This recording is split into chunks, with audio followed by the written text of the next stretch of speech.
ಶ್ರೀ ದುರ್ಗಾಂಬಿಕೆಯ ಬಲಗೊಂಡು ಭಕ್ತಿಯೊಳು ಅಂಬಿಕಾ ಸುತ ವಿಘ್ನರಾಜನ ಬಿರಿದು ಸಂಸ್ತುತಿಸಿ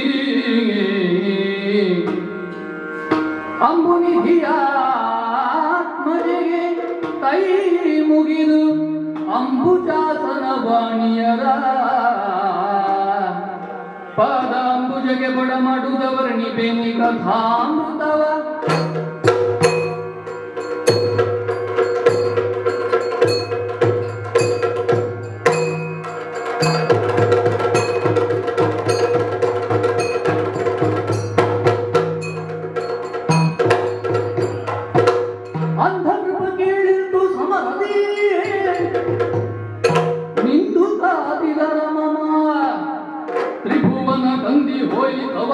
ದಿವ್ಯಾಸ್ತ್ರಗಳ ಹೊಯ್ನಿಲ ನೀಗೆ ಮುಂದೆ ಲಾಲಿದು ಪಾಟು ತಂದೆಗೆ ಬಂದ ಹರಿಭವನೇನನು ಸುರುವೆ ಅಂದು ಭುಜಗಾಸ್ತ್ರವನು ಕೈಗೊಂಡು ಇದನಾಕನ್ನ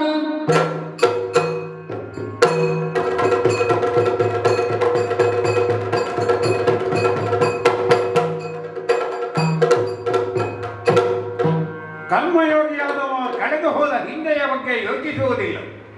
ಮಾಡಬೇಕಾದಂತಹ ಮುಂದೆ ಏನು ಮಾಡಬೇಕು ಇದರ ಬಗ್ಗೆ ಯೋಚಿಸ್ತಾ ಇರ್ತೇವೆ. ಸಾಧಿಸಿ ಜಗತ್ತಿಗೆ ತೋರಿಸುವಂಥದ್ದು ಚರಿತ್ರೆಯಲ್ಲಿ ಉಳಿಯಬೇಕು. ಜನ ಲಾಲಿಸಿ ಲಾಲಿಸಿ ಎಂಬ ರೀತಿಯಲ್ಲಿ ಅದು ಗುರುತಿಸಲ್ಪಡಬೇಕು. ಈ ಕುರುಕ್ಷೇತ್ರ ಯುದ್ಧದಲ್ಲಿ ಏನೆಲ್ಲ ನಡೆದು ಹೋಯಿತು, ಏನೆಲ್ಲ ನಡೆದು ಹೋಯಿತು. ಪಿತಾಮಹರಾದಂತಹ ಭೀಷ್ಮ ಸೇನಾಧಿಪತ್ಯದಲ್ಲಿ 10 ದಿನದ ಯುದ್ಧ ನಡೆದು ಹೋಯಿತು. ಕೌರವನಾಶಿಸಿದ ಗೆಲುವು ಬರಲಿಲ್ಲ. ದ್ರೋಣಾಚಾರ್ಯರ ನೇತೃತ್ವದ 5 ದಿನದ ಯುದ್ಧದಲ್ಲೂ ಕೂಡ ಸ್ವಲ್ಪ ಸಾಧನೆಯೇ ಆದರೂ ಕೂಡ ಗೆಲುವು ತನ್ನ ಕೈಗೆ ಬರಲಿಲ್ಲ.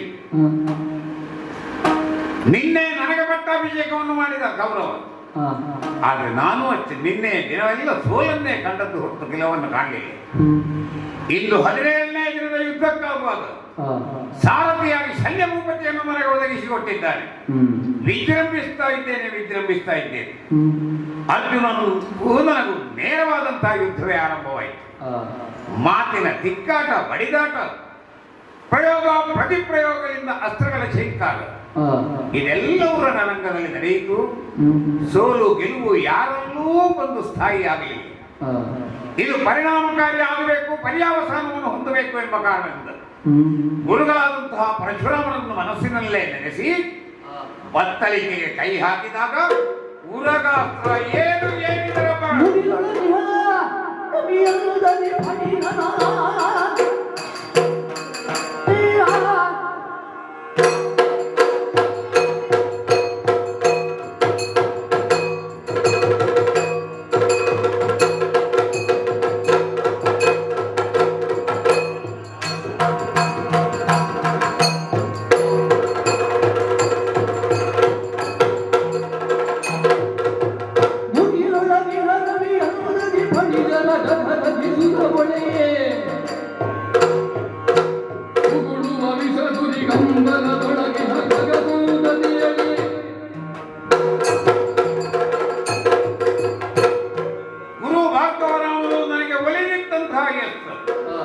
ಪ್ರತಿದಿನವೂ ಗಂಧ ಚಂದನಾದಿಗಳ ಧೂಪವನ್ನು ಹರಿಸಿ ಆ ಅಸ್ತ್ರವನ್ನು ನಾನು ಪೂಜಿಸ್ತಾ ಇದ್ದೆ. ಒಂದರೆಯಿಂದ ಅದರ ಮೇಲಿರುವ ನಂಬಿಕೆ ಆದರೆ ಇನ್ನೊಂದರಿಂದ ನನ್ನ ಗುರುಗಳಿಂದ ಪ್ರಾಸಾದಿತವಾಗುವುದು ಎಂದು ನಿಷ್ಫಲವಾಗಲಿಕ್ಕಿಲ್ಲ ಎಂಬ ತೀರ್ಮಾನ. ಬಹುಶಃ ಇದೇ ಇರಬೇಕು. ಇಂದ್ರದತ್ತವಾದಂತಹ ಏಕಶತ್ರುಘಾತಿನಿ ಶಕ್ತಿಯನ್ನು ಕೊನೆಗೂ ಘಟೋತ್ಕಜನ ಮೇಲೆ ಪ್ರಯೋಗಿಸಿದ್ದು ಯಾಕೆ? ಇನ್ನೂ ಗುರುಗಳು ಕೊಟ್ಟದ್ದನ್ನಲ್ಲೇ ಇದೆ ಅಂತ ಆ ಬಾಣವನ್ನು ಸಿಂಗಿನಿಗೆ ಸೇರಿಸಿ ಆಕರ್ಣಾಂತವಾಗಿ ಅದನ್ನು ಎಳೆದಾಗ ಪ್ರಾಕೃತಿಕ ವಿಕೋಪವೋ ಎಂಬ ರೀತಿ ಪಕ್ಕನೆ ಭಾಸವಾಗಿ ಹೋಯಿತು. ಆಕಾಶದಲ್ಲಿ ಹೊಗೆ ತುಂಬಿ ಹೋಗಿದೆ. ಏನು ಎಂಬುದಾಗಿ ನೋಡಿದರೆ ನಾನೆತ್ತಿದಂತಹ ಬಾಣ ಒಂದು ಸಜೀವ ಸರ್ಪದಂತೆ ಅದು ಉರಿಯನ್ನು ಉಗುಳ್ತಾ ಇದೆ. ಆಕಾಶಗಾಮಿಯಾಗಿ ಹಾರಾಡುತ್ತಾ ಇದ್ದಂತಹ ಹಕ್ಕಿಗಳೆಲ್ಲ ಈ ಉರಿಯಿಂದಲೂ ಅಥವಾ ಅದು ಹೊರಹಾಕುತ್ತಾ ಇರುವ ವಿಷದಿಂದಲೂ ಕೂಡಲೇ ಗರಿ ಸುಟ್ಟು ಧರನೆ ಸಾಗ್ತಾ ಇದ್ದೇವೆ.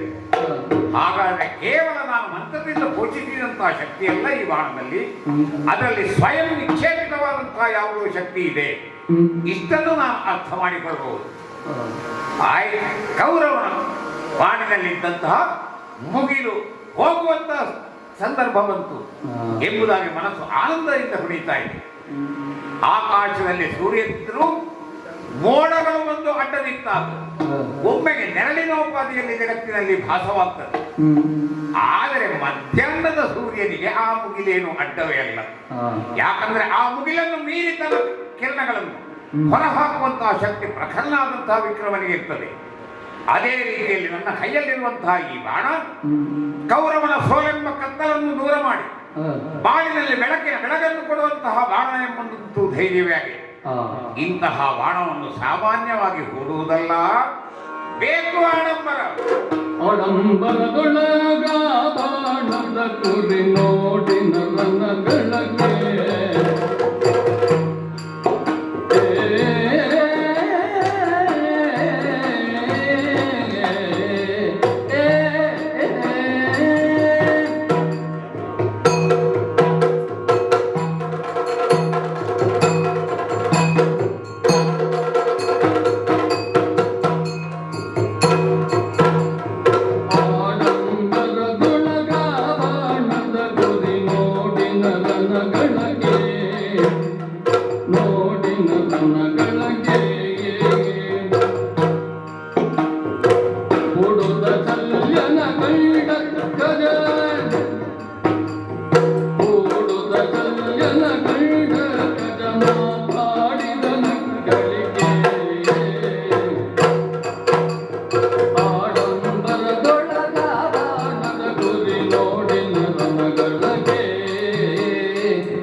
ಭಕ್ತಿಯ ಪರಾಕಾಷ್ಠೆಯು ಅಥವಾ ಈ ಬಾಣದ ಉತ್ಸಾಹವನ್ನು ಕಂಡು ಇಮ್ಮಡಿಯಾದಂತಹ ಮೂರ್ಮಡಿಯಾದಂತಹ ನನ್ನ ಉತ್ಸಾಹ ಅತಿ ಆಡಂಬರದಿಂದ ಈ ಬಾಣವನ್ನು ಎತ್ತಿದೆ. ಸಿಂಗಿನಿಗೆ ಸೇರಿಸಿ ಗುರಿ ಇಡೋಣ ಅಂದ್ರೆ ನರನಗಳಕ್ಕೆ ಏನು ಮಾಡುವ. ಆಗ ಇವನನ್ನು ನಾನು ಹೇಳಿದ್ದೆ, ನಿನಗೆ ಯಾರು ಭಾವನೆ ಅಂತ ಅರ್ಜುನ. ಅಂದ್ರೆ ಅರ್ಜುನ ಯಾರು ಅನ್ನೋದು ನನಗೆ ಗೊತ್ತು, ನಾನು ಯಾರು ಅನ್ನೋದು ಅರ್ಜುನಿಗೆ ಗೊತ್ತಿಲ್ಲ. ಒಂದು ಕ್ಷಣಕ್ಕೆ ನನ್ನ ತಮ್ಮ ಅಲ್ವೋ ಎಂಬ ಹಿಂಜರಿಕೆ ಉಂಟಾದರೂ ಕೂಡ ಇಲ್ಲ, ಸಾಧ್ಯವಿಲ್ಲ. ಮಿಕ್ಕ 4 ತಮ್ಮಂದಿರಿದ್ದಾರೆ, ಇವ ನನಗೆ ಯಾವತ್ತೂ ಎದುರಾಳಿಯೇ ಎದುರಾಳಿ. ಜಗತ್ತಿನ ಪಾಠವೇ ಹಾಗೆ. ಸ್ಪರ್ಧೆ ಮತ್ಸರ ಇದು ಒಂದೇ ನಾಣ್ಯದ 2 ಮುಖ. ನನಗೆ ಅರ್ಜುನನ ಮೇಲೆ ಮತ್ಸರವಿರಲಿ ದ್ವೇಷವಿರಲಿ, ಮೂಲತಃ ಅದರ ಸ್ವರೂಪ ಸ್ಪರ್ಧೆ. ಅರ್ಜುನನಿಂದ ನಾನೇನು ಕಡಿಮೆ, ಇದನ್ನು ಜಗತ್ತಿನ ಮುಂದೆ ಮಾಡಿ ತೋರಿಸಬೇಕು. ಹಾಗಾಗಿ ಅಳುಕುವುದಿಲ್ಲ, ಅಂಜುವುದಿಲ್ಲ. ವೇಗವಾಗಿ ಅರ್ಜುನನ ಕುತ್ತಿಗೆಗೆ ಈ ಬಾಣವನ್ನು ಗುರಿಯಾಗಿರಿಸಿದ್ದೇನೆ. ಆದರೆ ಸಂಭ್ರಮವನ್ನು ಯಾವತ್ತೂ ಹಂಚಿಕೊಳ್ಳಬೇಕು. ಸಾಮಾನ್ಯ ನಾಡದನ ಹೇಳುವಂತ ಒಂದು ಮಾತಿದೆ, ಸುಖವನ್ನು 10 ಜನರಲ್ಲಿ ಹಂಚಿಕೊಂಡ್ರೆ ನಮ್ಮ ಸುಖ 10 ಪಟ್ಟು ಹೆಚ್ಚಾಗ್ತದೆ. ದುಃಖವನ್ನು 10 ಜನರಲ್ಲಿ ಹಂಚಿಕೊಂಡ್ರೆ ನಮ್ಮ ದುಃಖ 10ನೇ 1ಕ್ಕೆ ಇಳಿಯಿತು. ಹಾಗಾಗಿ ಆಡಂಬರ ಸಂತೋಷದ ವಿಚಾರಗಳನ್ನು ತಮ್ಮವರಲ್ಲಿ ಹಂಚಿಕೊಳ್ಳಬೇಕು. ಇವತ್ತು ನಾನು ಯಾರಲ್ಲಿ ಹಂಚಿಕೊಳ್ಳಬೇಕು ಇದ್ದಾರೆ. ನನ್ನ ಪಾಲಿನ ಭಕ್ಯ ದೇವತೆಯಾಗಿ ಬಂದವರು ಶಲ್ಯ ಭೂಪತಿಗಳು. ವಸ್ತುಶಃ ನೋಡಿದರೆ ಅವರು ಸಾರಥ್ಯ ಅಲ್ಲ, ಅವರು ರಥಿಕನಾಗಬೇಕು, ನಾನು ಸಾರಥಿ ಆಗಬೇಕು. ವಿಧಿಯ ವಿಕಲ್ಪದ ಈ ಲೀಲೆಗೆ ಒಳಪಟ್ಟು ಅವರು ನನಗೆ ಸಾರಥಿಯಾಗಿ ಬಂದದ್ದಲ್ಲ, ಸಾರಥಿಯಾಗಿ ಒಲಿದದ್ದು. ಹಾಗಾಗಿ ಶಲ್ಯ ಭೂಪತಿಯನ್ನೇ ಕುರಿತಾಗಿ ಮಾತನಾಡ್ತೇನೆ. ಏನು ಏನು ಸಾರಥಿಗಳೇ, ಏನು ಸಾರಥಿ ಸರಳು ಪಾಂಡವ ಸೇನೆಯನ್ನು ಗೆಲ್ಲಬಹುದೇ? ಈ ಸರಳು ಪಾಂಡವ ಸೇನೆಯನ್ನು ಗೆಲ್ಲಬಹುದೇ? ಪಾರ್ಥನ ಮಾನಿನಿಗೆ ವೈಧವ್ಯ ಶಿಕ್ಷಾವಿಧಿಯ ಕೊಡಬಹುದೇ ಆನಲಮ್ಮುವರುಂಟೆ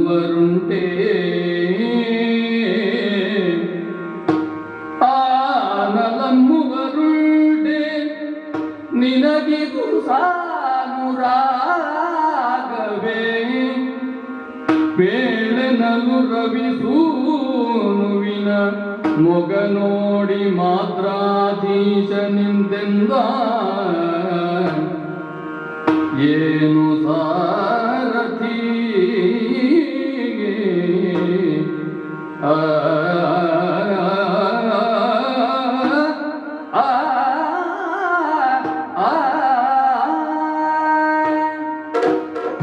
ಶಲ್ಯ ಭೂಪತಿ, ಕರ್ಣ. ಏನು ಸಾರಥಿ ಎಂಬುದು ಕೇವಲ ಸಂಬೋಧನೆ ಅಲ್ಲ, ನಿಮ್ಮ ಹಿರಿತನವನ್ನು ಅರ್ಥ ಮಾಡಿಕೊಂಡು ನನ್ನ ಬಾಯಲ್ಲಿ ಬಂದಂತಹ ಉದ್ಗಾರ. ಆಗಲೇ ಏನು ಏನು ಸಾರಥ್ಯ ನಿಮ್ಮದು, ಏನು ನಿಮ್ಮ ಆ ಸಾರಥ್ಯದ ಅನುಭವ. ಜನ ಎಲ್ಲ ಆಡ್ತಾರೆ, ಪಾಂಡು ಚಕ್ರವರ್ತಿಗಳು ದಿಗ್ವಿಜಯವನ್ನು ಮಾಡಿದ್ರು, ಹಸ್ತಿನಾವತಿಯ ಭಂಡಾರವನ್ನು ತುಂಬಿದ್ರು. ನಿಮ್ಮ ಸಾರಥ್ಯ ಅಲ್ಲದಿದ್ದರೆ ಅದೆಲ್ಲ ನಡೀತಿರ್ಲಿಲ್ಲ, ಆಗುತ್ತಾನೇ ಇರಲಿಲ್ಲ. ಹಾಗಾಗಿ ಸಾರಥ್ಯದಲ್ಲಿ ಈಗ ಗುರುತಿಸಲ್ಪಡಬೇಕಾದಂತಹ ವ್ಯಕ್ತಿ ನೀವು.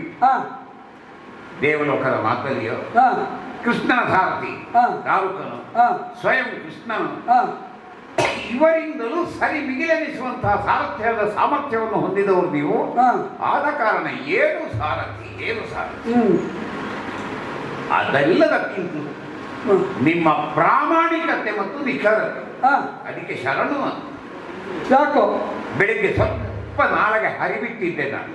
ಇಬ್ಬರು ನನಗೆ ಅರ್ಜುನನ್ನು ತೋರಿಸಿ ಅದು ಕೊಡ್ತೇನೆ ಇದು ಕೊಡ್ತೇನೆ ಅಂತ ನೀವು ನೇರವಾಗಿ ಮುಖಕ್ಕೆ ಬಡದಾಗಿ ಹೇಳಿ ಕೊಡದಿರೋ ಕಾಸಂತ ನನಗೆ ಒಂದು ಕೋಣ ನೀನೆಂತ ಮತ್ತ ಗಜವೆತ್ತ ಒಮ್ಮೆ ಕೈಯಲ್ಲಿ ಮಿಸಾಯಿತು, ಅದು ಬಿಡಿ, ಅದು ಕವಲವಾದನ್ನು ಸರಿ ಮಾಡಿದೆ. ಮತ್ತೆ ನನ್ನ ಪರಾಕ್ರಮವನ್ನು ಕಂಡಾಗ ನನ್ನ ಭುಜಗಳನ್ನು ತಟ್ಟಿ ಏಸು ಸತ್ವಾತಿಶಯ ತೋರ್ಕೊಳ್ಳೋ ಎಂಬುದಾಗಿ ನೀವೇ ಹೋಗಿ ಅಂದ್ರೆ ಇದ್ದದ್ದನ್ನು ಇದ್ದ ಹಾಗೆ ಹೇಳುವುದು ಹೇಗೆ ಅಂತ ಅಂಥ ಶಲ್ಯ ಭೂಪತಿ. ಅಲ್ಲಿ ಕೃಷ್ಣ ಅರ್ಜುನನಿಗೆ ಸಾರಥ್ಯವನ್ನು ಹೊಂದಿದ್ದಾರೆ. ಈ ಭಾಗವತರ ಅವರ ಬಗ್ಗೆ ಎಲ್ಲ ಹೇಳಲಿಕ್ಕೆ ಬರ್ತದೆ ಅವರಿಗೆ. ನಂಬಿದವರಿಗೆ ತನ್ನ ತೆಕ್ಕಿಸ ನಿಮ್ಮ ಬಿರುದನ್ನು ಮೆರೆದು ಭಕ್ತ ಕುಟುಂಬಿ ಸಾರಥಿಯಾಗಿ ಒಲಿದ ಅರ್ಜುನನಿಗೆ. ಸರಿಯಪ್ಪ, ಈಗ ನೀವು ಕೂಡ ನಂಬಿದವರಿಗೆ ಬೇಕಾಗಿ ನಿಮ್ಮನ್ನು ಕೊಟ್ಟು ನಮ್ಮ ಬಗ್ಗೆ ಏನು ಹೇಳುದು? ಯಾರು ಹೇಳುದು? ಎಲ್ಲ ಈ ಭಾಗವತರು ಮಾಡುವ ಭದ್ರ ಒಂದು ಪಕ್ಷವನ್ನು ಮಾತ್ರ ಹೊಗಳು ಇಲ್ಲ. ಅರ್ಜುನನಿಗೆ ಕೃಷ್ಣ ಹೇಗೆ ಒಲಿದಿದ್ದಾನೋ ಕಣ್ಣನಿಗೆ ಹಾಗೆ ಒಲಿದು ಬಂದವರು ನೀವು ಸ್ವಾಮಿ, ಒಲಿದು ಬಂದವರು. ಈಗ ಪ್ರಸ್ತುತ ನೀವು ನೋಡ್ತಾ ಇದ್ದೀರಿ, ಮಹಾಯೋಗ್ಯತಾವಂತವಾದಂತಹ ಈ ಶರವನ್ನು ನನ್ನ ಬಿಲ್ಲಿಗೆ ಉಡಿ ಅದರ ತುದಿಯನ್ನು ನಿಖರವಾಗಿ ಪಾರ್ಥನ ಕುತ್ತಿಗೆ ಅಂತ ನಾನು ಹಿಡಿದಿದ್ದೆ. ಸಂತೋಷ ಉತ್ಸಾಹ ನಿಮ್ಮಲ್ಲಿ ಹಂಚಿಕೊಳ್ಳುವಂತ ಇದನ್ನು ನಾನು ಪ್ರಯೋಗಿಸಿದೆ ಅಂತಲೇ ಆಗಲಿ. ಏನಾಗ್ತದೆ ಅನ್ನೋದನ್ನು ಈಗಲೇ ನೋಡಿ, ಎದುರು ಪಕ್ಷವನ್ನು. ಹೌದು, ಗೊತ್ತಾಗ್ತದೆ. ಕರಿಬಣ್ಣದ ಕೃಷ್ಣ ಮುಖ ಬಿಳಿಸಿಕೊಂಡು ಹೆದರಿ ಅರ್ಜುನನಾಗಿದ್ದಾನೆ. ಬಿಳಿ ಬಣ್ಣದ ಅರ್ಜುನ ಮುಖ ಕಪ್ಪಿಟ್ಟುಕೊಂಡು ಕೃಷ್ಣನಾಗಿದ್ದಾನೆ. ಪರಿಣಮಿಸಬಹುದಾದಂತಹ ಘೋರ ಸಂಭವವನ್ನು ಕಲ್ಪಿಸಿಕೊಂಡು ಅರ್ಜುನ ಕೃಷ್ಣನಾಗಿದ್ದಾನೆ, ಕೃಷ್ಣ ಅರ್ಜುನನಾಗಿದ್ದಾನೆ. ಅಂದ್ರೆ ಅವರಿಗೂ ಗೊತ್ತಿದೆ ಈ ಸರಳು ಪಾಂಡವ ಸೇನೆಯನ್ನು ಗೆಲ್ಲಬಹುದೇ. ಪ್ರಶ್ನೆ ಆಗಿ ಔಪಚಾರಿಕವಾಗಿ ಕೇಳಬಹುದು, ಪಾಂಡವ ಸೇನೆಯನ್ನು ಗೆಲ್ಲಬಹುದೇ? ಸೇನೆ ಉಳಿಲಿಕ್ಕಿಲ್ಲ ಸ್ವಾಮಿ, ಪಾಂಡವ ಸೇನೆಯನ್ನೆಲ್ಲ ನಿರ್ನಾಮ ಮಾಡಿತು ಎಂಬ ನಂಬಿಕೆಯೂ ಇದೆ. ಆದರೆ ನಿಮ್ಮ ಒಪ್ಪಿಗೆ ಬೇಕು, ಯಾಕಂದ್ರೆ ನೀವು ಮಹಾರಥಿ ಕೂಡ. ಪಾರ್ಥನ ಮಾನಿಗೆ ಅಲ್ಲಿ ಪುನಃ ಪ್ರಶ್ನೆ ಬರ್ತದೆ, ಹೋದಲ್ಲೆಲ್ಲ ತುಟ್ಟಿಲಿ ಕಟ್ಟಿದವ ಅರ್ಜುನ, ಯಾವ ಮಾನಿ ನೀನು? ಬಹುಶಃ ದ್ರೌಪದಿಗೆ ವೈಧವ್ಯ ಬರಲಿಕ್ಕೆ ಮುದ್ದೆ ಉಳಿದವರು 4 ಜನ ಇದ್ದಾರೆ. 4 ಜನ ಇದ್ದಾರೆ. 5 ಎಳೆಯ ಕರಿಮಣಿ ಸರ ಆದರೆ 4 ಕಿಳಿಯಲಿಕ್ಕೂ ಸಾಕು. ಅಥವಾ 5 ವರ್ಷದಲ್ಲಿ 1 ವರ್ಷ ವೈಧವ್ಯ, 4 ವರ್ಷ ಮುತ್ತೈದೆತನ, ಈ ರೀತಿ ವ್ಯವಸ್ಥೆ ಮಾಡಿಕೊಳ್ಳಿಕ್ಕೂ ಸಾಕು. ಅಥವಾ ದೊಡ್ಡದಾದಂಥ ಬೊಟ್ಟಿಟ್ಟುಕೊಂಡಿದ್ದಾರೆ. ಏನಿದ್ರು ಜಗತ್ತು ಗುರುತಿಸುವುದು ಧರ್ಮರಾಯನ ಹೆಂಡತಿ. ಹಾಗಾಗಿ ಅಣ್ಣ ಅವರ ಹೆಂಡತಿಯ ಬೊಟ್ಟು ಇಷ್ಟು ದೊಡ್ಡ ದೋಸೆ ಎಷ್ಟು ದೊಡ್ಡದು ಇದ್ದದ್ದು ರೊಟ್ಟಿಯ ಕೆಲಸವನ್ನು ಹಿಡಿದಿದ್ದಾರೆ. ಹಾಗಾಗಿ ಅವಳ ಬಗ್ಗೆ ಎಲ್ಲ ನಮ್ಮ ಲಕ್ಷ್ಯ.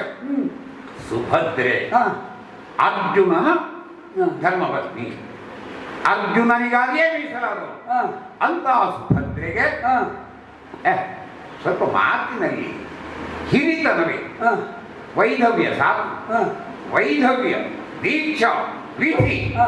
ಕೊಡಲಾಗುವುದು. ಹಾ ಮೂರರಲ್ಲಿ ಪರಿಣಮಿಸುವುದೊಂದೇ ಅರ್ಜುನ ಸತ್ತಾನ ಅಂತ ಆಗ್ತದೆ. ಪರಿಣಾಮ ಒಂದೇ. ಪರಿಣಾಮ ಆದರೆ ಒಂದು ಹಗ್ಗವನ್ನು ಬಿರಿಗೊಳಿಸುವಾಗ ಹಾ.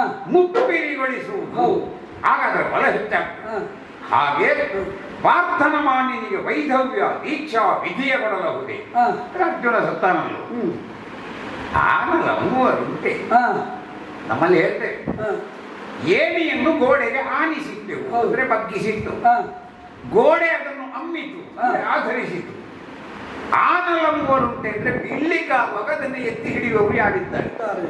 ಅರ್ಜುನ ತಲೆ ಬೀಳುವುದೇ ಇಲ್ಲ. ಹಾ ಬೀಳದ ಹಾಗೆ ಅರ್ಜುನನ್ನು ಹಾ ಬೆಂಬಲದಿಂದಲೋ ಹ್ಮ್ ಅಥವಾ ಮುಂಬಲದಿಂದಲೋ ಹ್ಮ್ ಯಾರಾದರೂ ರಕ್ಷಿಸುವವರಿದ್ದಾರೆ. ಹ್ಮ್ ಈಗ ನಿಮ್ಮಲ್ಲಿ ವೈಯಕ್ತಿಕವಾಗಿ ನಾನು ಪ್ರಶ್ನಿಸಿದ್ರೆ ದಯಮಾಡಿ ಬೇಸರಿಸುವುದು ಇಲ್ಲ.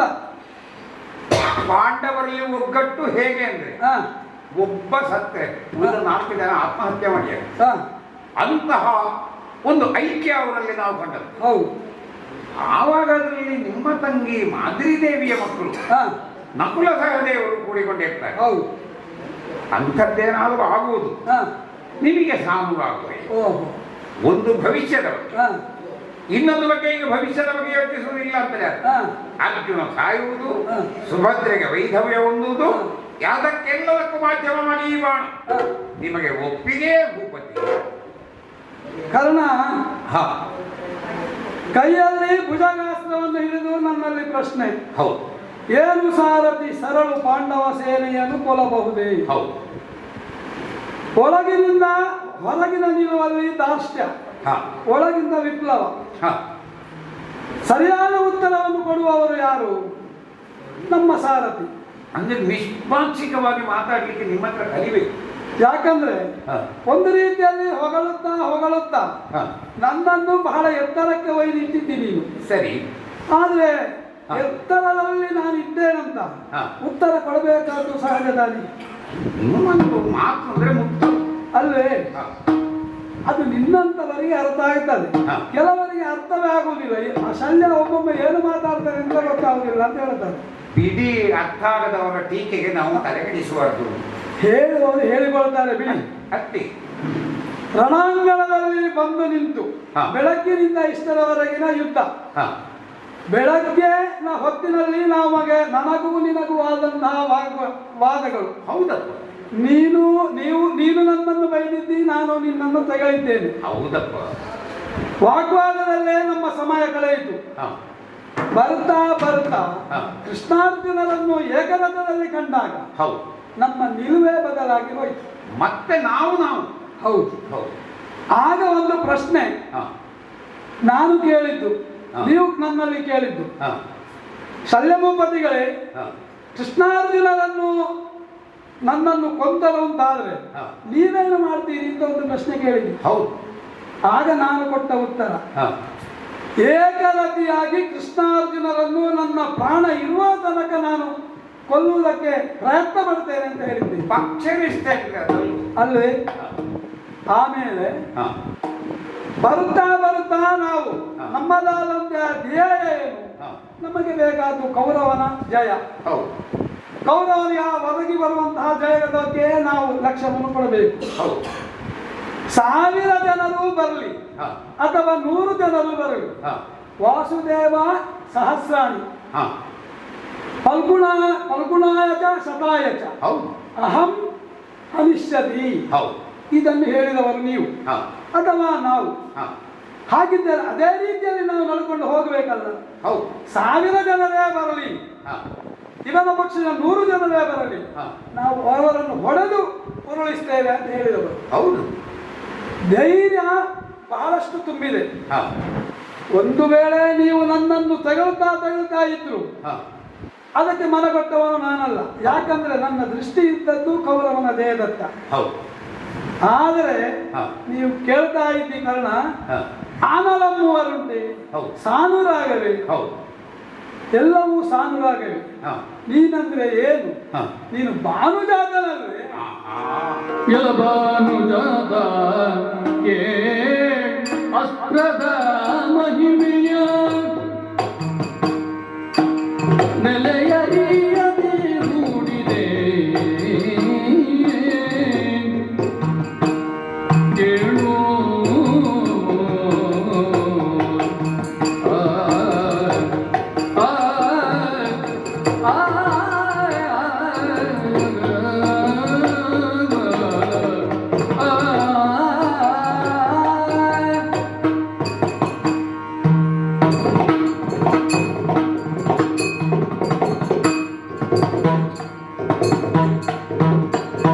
ಎಲೆ ಭಾನುಜಾತಕ್ಕೆ ಅಸ್ತ್ರದ ಮಹಿಮೆಯ ನೆಲೆಯದಿಯದೆ ಊಡಿದೆ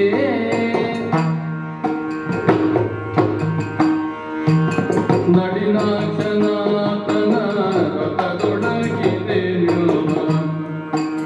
ನಳಿನಾಕ್ಷನಾಥನ ರಥದೊಳಗಿದೆ ನಿನ್ನ ಗೆಲುವನೆ ಬಿಡುವನೆ ನಳಿನಾಕ್ಷನಾಥನ ರಥದೊಳಗಿದೆ ನಿನ್ನ ಗೆಲುವನೆ ಬಿಡುವನೆ ಎಲೆ ಭಾನುದಾದ ಕೇಳೋ ಓ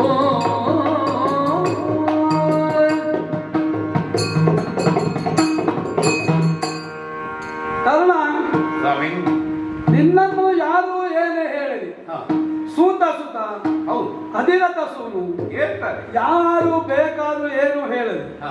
ಆದರೆ ನಿನ್ನದಾದಂತಹ ಒಳಗಿನ ಶಕ್ತಿ ಏನು ಎಂಬುದನ್ನು ಕೆಲವರಷ್ಟೇ ತಿಳಿದಿದ್ದಾರೆ. ಓಹೋ. ಅದರಲ್ಲಿ ನಾನು ಒಬ್ಬ. ಸರಿ. ಇಂದಿನ ಬೆಳಗ್ಗಿನಿಂದ ಈ ತನಕ ಹ. ಮೊನ್ನೆಯವರೆಗೆ ನಾನು ನಿನ್ನ ಬಗ್ಗೆ ಒಂದು ಉಪೇಕ್ಷೆಯ ಮಾತನ್ನೇ ಆಡಿದಲ್ಲ. ಸರಿ. ಭಾನುಜಾತ ಅಂತ ಹೇಳಿದೆ. ಹೌದು, ಯಾಕೆ ಅಂತ ಸ್ವಾಮಿ? ಖಂಡತುಂಡ ಶ್ರೀಮನ್ನಾರಾಯಣನ ಶಕ್ತಿಯಲ್ಲಿ ಹ. ಬಹಳಷ್ಟು ಶಕ್ತಿ ತುಂಬಿದೆ. ಹ. ಅದುವೇ ಖಂಡವಾಗಿ ಹ. ಭೂಮಿಗಿಳಿದು ಬಂತು. ಹ. ಅದುವೇ ಶಕ್ತಿಯುತವಾಗಿ ಹ. ಅರ್ಜುನನಲ್ಲಿ ಹೋರಾಡುವುದಕ್ಕೆ ಮುಂದೆ ನಿಂತಿತು. ಹ. ಅಲ್ಲ, ಹ. ಶ್ರೀ ಸೂರ್ಯನಾರಾಯಣನಿಗೆ ಇಬ್ಬರು ಮಕ್ಕಳಂತೆ, ಹ. ಶನಿ ಹಾಗೂ ಯಮ. ಹೌದು, ಶನಿಯಾಗಿ ಪಾಂಡವರಿಗೆ ನೀನು ಪೀಡೆಯನ್ನು ಕೊಡು. ಕೊಡುತ್ತೀಯ, ಹ. ಅಲ್ಲ ಯಮನಾಗಿ ಅವರ ಕಾಲಕ್ಕೆ ಕಾಲನಾಗುತ್ತೀಯ. ಹ. ಆ ನೆಲೆಯಲ್ಲಿ ನಾನು ಹೇಳಿದ್ದು ಅಲ್ಲ. ಎಲಬಾನುಜಾತ. ಸರಿ. ಉಪಮೆ ಅಂತ ಅಲ್ಲ. ಹ.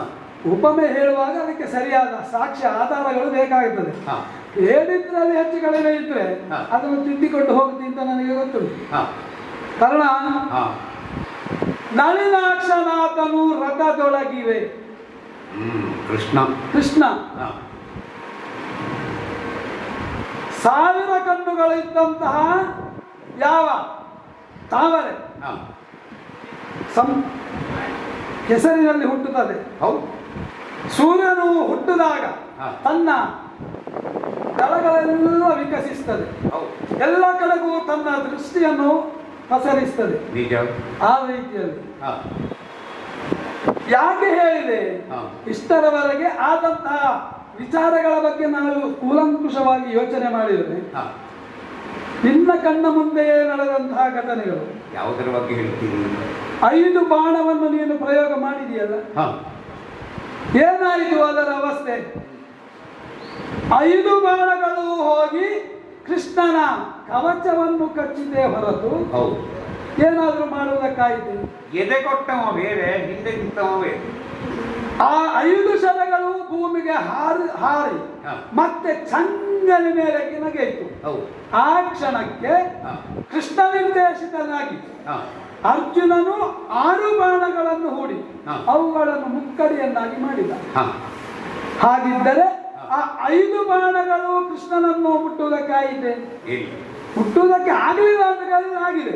ಆಗಿದೆ. ಕೇವಲ ಕವಚವನ್ನು ಕಚ್ಚುವುದಕ್ಕೆ ಮಾತ್ರ. ಹೌದು.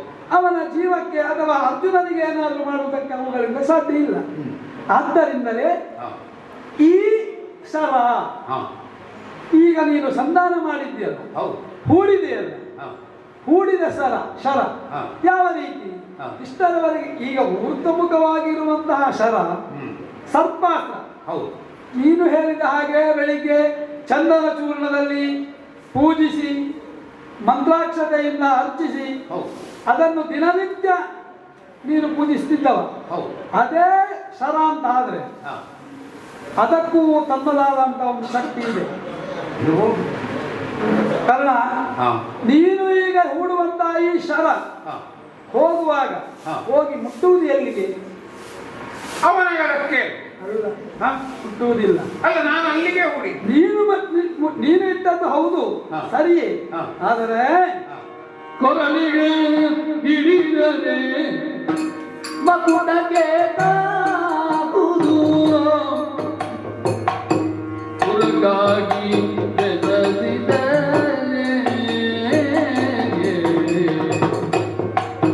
ಆ, ಆ,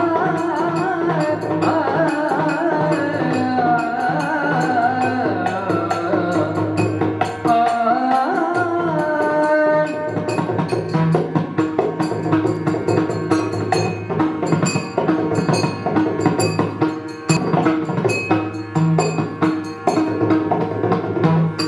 ಕೊರಳಿಗೆ ಹಿಡಿದರೆ ಮಕುಟಕ್ಕೆ ತಾಗುವುದು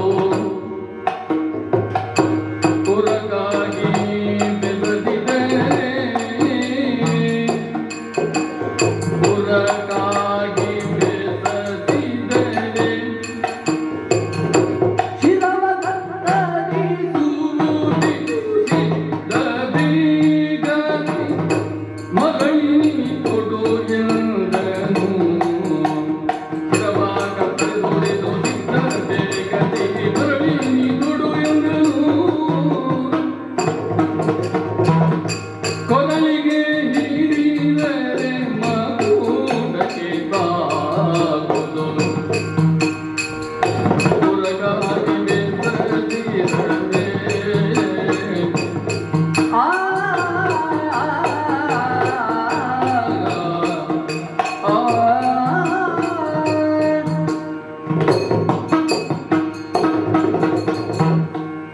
ಕರ್ಣ, ಸ್ವಾಮಿ. ಕೌರವನಲ್ಲಿ ನೀನಂತಹ ಮಾತುಗಳು ಹ. ಶಲ್ಯರ ಸಾರಥ್ಯದಲ್ಲಿ ನಾನು ಹೌದು. ವಿಜೃಂಭಿಸ್ತೇನೆ ಅಂತ ಹೇಳಿದವ. ಹೌದು. ಆದ್ದರಿಂದಲೇ ಶಲ್ಯರು ನನ್ನನ್ನು, ಹ. ಕೌರವನು ನನ್ನಲ್ಲಿ ಹೇಳಿದ್ದು, ಹ. ಶಲ್ಯರೇ ಕರ್ಣನ ಸಾರಥಿಯಾಗಬೇಕು ಅಂತ ಕೇಳಿದಾಗ ಹ. ನಾನು ಬಹಳ ಸಿಟ್ಟುಕೊಂಡೆ. ಹ. ಆಗ ಬಹಳಷ್ಟು ಹೇಳಿದರು. ಹ. ಬ್ರಹ್ಮ ಸಾರಥ್ಯ ಮಾಡಿದ್ದಾನೆ, ಈಶ್ವರ ಸಾರಥ್ಯ ಮಾಡಿದ್ದಾನೆ, ಹೌದು. ಕೃಷ್ಣನೇ ಅರ್ಜುನನ ಸಾರಥ್ಯ ಮಾಡಿದ್ದಾನೆ. ಹೌದು. ನೀವು ಈಗ ನಮ್ಮ ಪಕ್ಷವನ್ನು ಅಥವಾ ನಮಗಾಗಿ ಹ. ಜಯಲಲೆಯನ್ನು ತಂದು ಕೊಡುವಲ್ಲಿ ನಿಮ್ಮ ಪಾತ್ರ ಹಿರಿದಾದದ್ದು ಮಾವ. ಹ. ಕೈ ಮುಗಿದು ಕೇಳಿಕೊಳ್ಳುತ್ತೇನೆ, ಸಾರಥ್ಯವನ್ನು ಮಾಡಬೇಕು ಅಂತ ಹೇಳಿದರು. ಹೌದು. ನನಗೆ ಈಗ ಯೋಚನೆ ಆಗುವುದು, ಏನು? ಪರಶುರಾಮನಿಗೆ ಹ. ಅಂದೇ ಇದರ ಬಗ್ಗೆ ಯೋಚನೆ ಇತ್ತೋ ಏನು? ಇರಬಹುದು, ತ್ರಿಕಾಲಜ್ಞಾನಿಗಳು. ಆದ್ದರಿಂದಲೇ ಮುಂದೊಂದು ದಿವಸ ಯುದ್ಧ ಆಗುತ್ತದೆ. ಹ. ಯುದ್ಧದಲ್ಲಿ ಇಂಥದ್ದೊಂದು ಕರ್ಣನಿಗೆ ಒದಗುತ್ತದೆ. ಹ. ಆ ಒದಗಿದ ಕಾಲಕ್ಕೆ ಹ. ಶಲ್ಯರೇ ಇದಕ್ಕೆ ಸರಿಯಾದ ದಾರಿಯನ್ನು ಕೊಡುತ್ತಾರೆ, ಹ. ಶಲ್ಯನ ಸಾರಥ್ಯವಿರುವ ತನಕ. ಹ. ಆದ್ದರಿಂದ ಆ ಗುರುಗಳೇ ಹೇಳಿದ್ದಂತಾದಾಗ ಹ. ನನ್ನ ಸ್ಥಾನವು ಹಿರಿದಾಯಿತು. ಹ. ನನ್ನ ಮಾತನ್ನು ನೀನು ಕೇಳಬೇಕು. ಹೌದು. ನೀನು ಇಟ್ಟಂತಹ ಗುರಿಯನ್ನು ಹ. ತಪ್ಪಿಸಬೇಕು. ಹ. ಈಗ ನೀನು ಕೊರಳಿಗೆ ಇಟ್ಟದ್ದಲ್ಲ, ಹೌದು. ಕೊರಳಿಗೆ ಇಟ್ಟಂತಹ ನಿನ್ನ ಗುರಿ ಹ. ಗುರಿ ಸರಿಯೇ, ಸರಿ. ಆದರೆ ಹೋಗುವಾಗ ಹ. ಅಲ್ಲಿ ಏನಾಗುತ್ತದೆ? ಹ. ಊರ್ಧ್ವಮುಖವಾದಂತಹ ಶರ, ಹ. ಸರ್ಪಾಸ್ತ್ರ ಹ. ಹೋಗುವ ವೇಗದಲ್ಲಿ ತನ್ನ ತಲೆಯನ್ನು ಎತ್ತಿಕೊಂಡು ಹೋಗುತ್ತದೆ. ಹ. ಒಂದು. ಹ. ಎರಡನೆಯದಾಗಿ ಅಲ್ಲಿ ಇರುವವ ಯಾರು? ಕೃಷ್ಣ ಸಾರಥ್ಯವನ್ನು ನೀವೇ ಎಚ್ಚರಿಸಿದ್ರಿ. ಕೃಷ್ಣ. ಹೌದು. ಅವನಿಗೆ ಹೆಸರೇ ಚಕ್ರಿ. ಹ. ಅವ ಯಾವ ರೀತಿಯಲ್ಲೂ ಬೇಕಾದರೂ ಚಕ್ರವನ್ನು ತಿರುಗಿಸ್ತಾನೆ. ಹ. ಕೆಳಗೂ ಮಾಡ್ತಾನೆ, ಮೇಲೂ ಮಾಡ್ತಾನೆ, ತಲೆ ಚಕ್ರವನ್ನು ತಿರುಗಿಸ್ತಾನೆ. ಹ. ಯಾವ ರೀತಿಯಲ್ಲಿ ಅವನು ಚಕ್ರವನ್ನು ತಿರುಗಿಸ್ತಾನೆ ಅಂತ ಹೇಳುವುದಕ್ಕಾಗುವುದಿಲ್ಲ. ಅವ ನಮ್ಮ ಲೆಕ್ಕಕ್ಕೆ ಸಿಕ್ಕುವಲ್ಲ.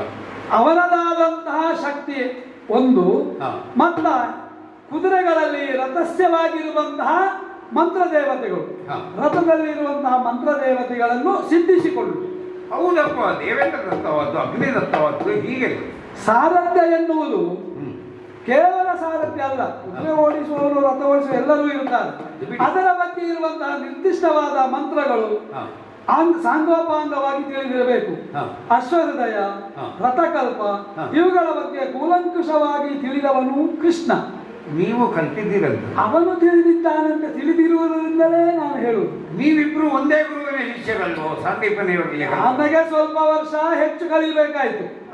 ಅವನು 64 ವಿದ್ಯೆಯನ್ನು 64 ದಿವಸದಲ್ಲಿ ಕಲಿತ ಅಂತ ಹೇಳ್ತಾರೆ. ಯಾಕಂದ್ರೆ ಒಂದು ಲೋಕರೂಢಿಯಲ್ಲಿ ಕಲಿಬೇಕು, ಗುರುಮುಖೇನ ಕಲಿಬೇಕು ಎನ್ನುವುದೇ ಉದ್ದೇಶ ಆಗಿರ್ಬೇಕು ಅವನು. ಲೌಕಿಕವಾದ ವಿದ್ಯೆಯನ್ನು ಗುರುಮುಖೇನವಾಗಿ ಬಂದರೆ ಮಾತ್ರ ಅದಕ್ಕೆ ಸಿದ್ಧಿಸ್ತದೆ, ಇಲ್ಲದಿದ್ರೆ ಸಾಧ್ಯ ಇಲ್ಲ ಎನ್ನುವುದೇ ಉದ್ದೇಶ ಆಗಿರಬೇಕು. ನಾನು ಕಲಿತಿದ್ದೇನೆ ಸಾಂದೀಪನಿಯ ಹತ್ರ. ಅವನಿಗೆ ಗೊತ್ತಿರುವುದರಿಂದಲೇ ಅವನು ಹೀಗೆ ಮಾಡುವುದಕ್ಕೆ ಸಾಧ್ಯ.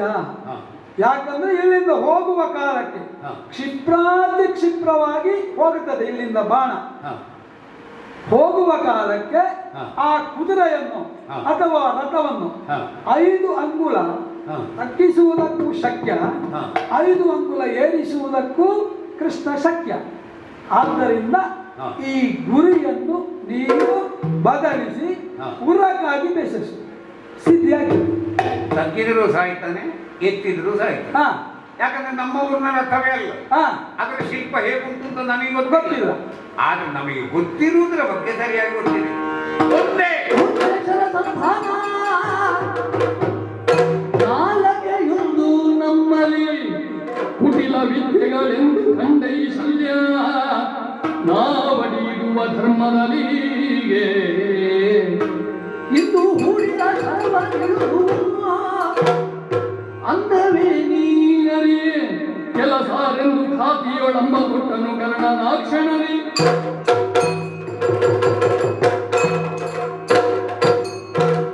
ಭೂಪತಿಗೆ ಕರ್ಣ ಕೇವಲ ಸಾಮರ್ಥ್ಯ ಅಲ್ಲವೇ, ಯೋಗ್ಯತೆಯಲ್ಲಿ ನಾನೀಗ ಇರುವಂತಹ ಸ್ಥಾನದಲ್ಲಿ ವಿಜೃಂಭಣೆಯನ್ನು ಹೊಂದಬೇಕಾದಂತಹ ಯೋಗ್ಯತೆ ಉಳ್ಳು. ಒಂದು ಹೇಳ್ತೇನೆ, ಕ್ಷಾತ್ರ ಧರ್ಮ ಜಗತ್ತಿನಲ್ಲೇ ಶ್ರೇಷ್ಠವಾದ, ಅದನ್ನು ಕೇವಲ ಕ್ಷತ್ರಿಯರೇ ಅನುಸರಿಸಬೇಕು ಅಂತ ಇಲ್ಲ. ಯೋಗ್ಯತಾವಂತನಾದಂತಹ ಪುರುಷ ಆ ಕ್ಷಾತ್ರ ಧರ್ಮವನ್ನು ತನ್ನ ಮೈಯಲ್ಲಿ ಅದನ್ನು ಕೂಡಿಕೊಟ್ಟಿರು. ನಾನು ಕ್ಷತ್ರಿಯ ಹೌದು ಅಲ್ವೋ ಅದು ಬೇರೆ ವಿಷಯ.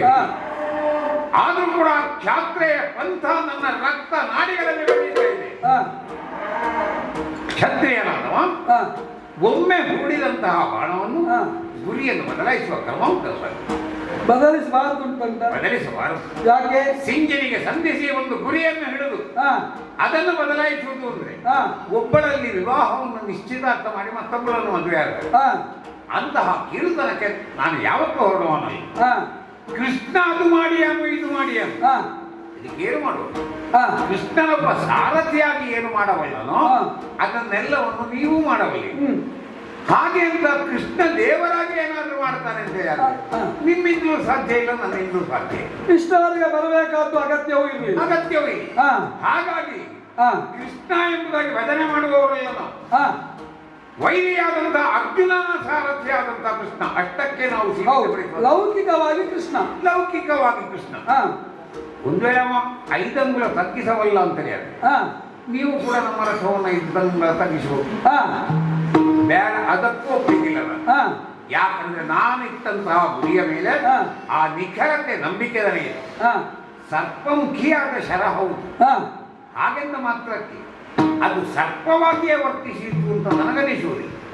ಯಾಕಂದ್ರೆ ಗುರುಗಳ ಅನುಗ್ರಹ ಇದೆ. ಶಲ್ಯ ಭೂಪತಿಗಳು ಸಾರಥಿಯಾಗಿದ್ದಾಗ ನನ್ನ ವಿಕ್ರಮ ವಿಜೃಂಭಿಸುತ್ತದೆ. ಸಕ್ಕಣದಲ್ಲಿ ತೀರ್ಥ ಕೊಡ್ತಾರೆ. ಸಕ್ಕಣದ ಕಡೆಯಲ್ಲಿ ಸರ್ಪದ ಹಡೆ ಇರ್ತದೆ. ಅಂತ ಮಾತ್ರಕ್ಕೆ ಅಲ್ಲಿ ಕೊಟ್ಟಂತಹ ತೀರ್ಥ ಏನು ವಿಷ ಆಗುವುದಿಲ್ಲ. ಹಾಗೆ ಇದು ಸರ್ಪಮುಖಿಯಾಗಿದ್ದರೂ ಕೂಡ ರುದ್ರ ಮಂತ್ರದಿಂದ ನಾನು ಇದನ್ನು ಘೋಷಿಸಿದ್ದೇನೆ. ಆ ಮಂತ್ರದ ಬಲಾತ್ಕಾರಕ್ಕಾಗಿ ಅದು ನೇರವಾಗಿ ಹೋದೀತು ಎಂಬಂಥ ನಂಬಿಕೆ. ನೀವು ಹೇಳಿದ್ದು ಭೌತಶಾಸ್ತ್ರದ ಸರಿ. ಸರ್ಪಮುಖಿ ಗಾಳಿ ಒತ್ತಿದಾಗ ಬಾಣ ಮೇಲ್ಮುಖವಾಗ್ತದೆ. ನಿಮ್ಮ ವೈಜ್ಞಾನಿಕ ಚಿಂತನೆಯನ್ನು ನಾನು ಒಪ್ಪುತ್ತೇನೆ. ಆದರೆ ನಾನು ಒಮ್ಮೆ ಇರಿಸಿದಂತಹ ಗುರಿಯನ್ನು ಯಾವುದೇ ಕಾರಣ ಯಾವ ಅನಿವಾರ್ಯತೆ ಇಲ್ಲ ನಾನು ಬದಲಾಯಿಸುವ. ಆದ ಕಾರಣ ನಾವು ಹೇಳುದು ಹಾ. ಈ ವಾದದಿಂದ ಹಾ. ನೀನರಿಯೇ. ಹ್ಮ್. ನಿಮಗೆ ಗೊತ್ತಿಲ್ಲ, ಇದ್ರ ಹಿಂದೆ ತುಂಬಾ ವಿಷಯ ಉಂಟು. ಓಹೋ. ಕರ್ಮ ಯಾವತ್ತು ಮುಚ್ಚಿದ ಪುಸ್ತಕ, ತೆರೆದಿದ್ದ ಪುಸ್ತಕ ಅಲ್ಲ. ಹಾ. ಅದರಲ್ಲಿ ಬರೆದಂತಹ ಲೇಖನಗಳು ಪುಟಗಳು ಕೂಡ ಹಾ. ಓದಬಲ್ಲವನೊಬ್ಬನಿದ್ದರೆ ಎದುರಾಳಿಯ ಸಾರಥಿ ಕೃಷ್ಣ ಮಾತ್ರ. ಹಾ. ಹಾಗಾಗಿ ನೀನರಿಯೇ, ಹಾ. ಖಂಡಿತ ನೀನರಿಯೇ. ಹಾ. ನನಗೆ ಯಾವತ್ತು ನೀವು ವೈದ್ಯಾಗಿ. ಹಾ. ಆದ ಕಾರಣ ಈ ಜಿಜ್ಞಾಸೆ ಅಥವಾ ತರ್ಕವಾದಗಳಿಂದ ಹಾ. ಹೊರ ಸಾಲು. ಓಹೋ. ಇದನ್ನು ಇಲ್ಲಿಗೆ ಬಿಟ್ಟು ಬಿಡು. ಹಾ. ಹಾಗಾಗಿ ನಿಮ್ಮ ಸಮಯೋಚಿತವಾದಂತಹ ಮಾರ್ಗದರ್ಶನಕ್ಕೆ ಹಾ. ಆಭಾರಿಯಾಗಿದ್ದೇನೆ. ಹಾ. ನನ್ನ ಅನಿವಾರ್ಯತೆಯಿಂದ ಈ ಬಾಳವನ್ನು ಪ್ರೇರಿಸುತ್ತೇನೆ. ಪಾರ್ಥನ ಶಿರವದು ತಪ್ಪಲು ಗೈಡು ನಿರರ್ಥಕವಾಚೆನು ದಾಸರವೋ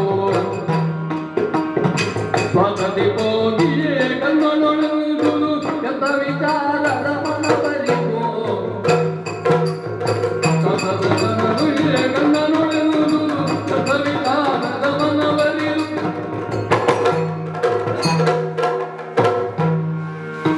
ಆಯ ಎಪ್ಪಿದು ರಾಧೆಯ ಲಾಲಿಸುವೋ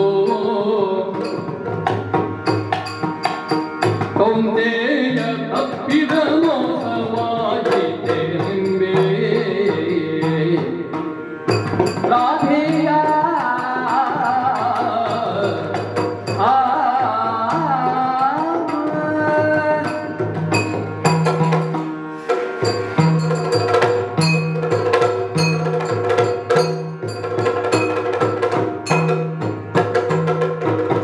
ಆಯಗೆಟ್ಟಿತು ರಾಧೆಯ ಲಾಲಿಸು ಕೌಂತೆಯ ತಪ್ಪಿದ ಮೋಸವಾಯಿತೆ ನಿಂಬೆ ಪ್ರಿಯದೊಡೊಮ್ಮೆ ಭದ್ರಾಯೋಧ ಸುತನಲ್ಲಿ ಪ್ರಿಯದೊಡೊಮ್ಮೆ ಭದ್ರಾಯುಧ ಸುತನಲ್ಲಿ ನೀಲ ಕಳುಹಲು ನೋಯಿಸಿ ಬಗೆದೋ ಆಯ ಕೆತ್ತಿತು ರಾಧಿಯ ಲಾಲಿಸು ಗೋಧಿಯ ತಪ್ಪಿದ ಮೋಸವಾಯಿತೆ ನಿಂಬೆ ರಾಧಿಯ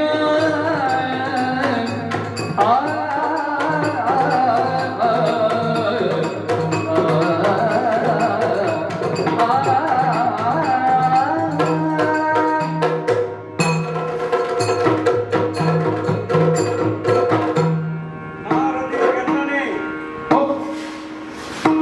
ನಾನು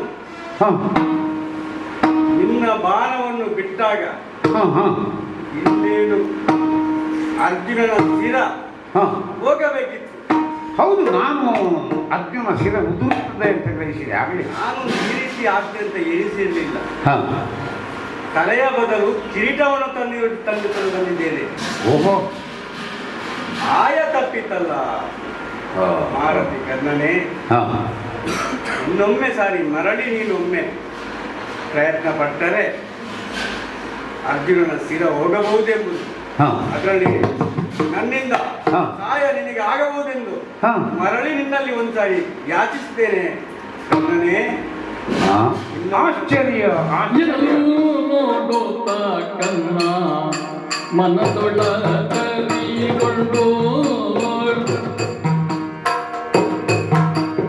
ಎನಲು ನೋಡುತ್ತ ಕರ್ಣ ಮನದೊಳಗರಿಗೊಂಡು ವಿನಯ ತೀರಿದಾರೆಂದೆನುತಾ ಕೇಳಿದನು.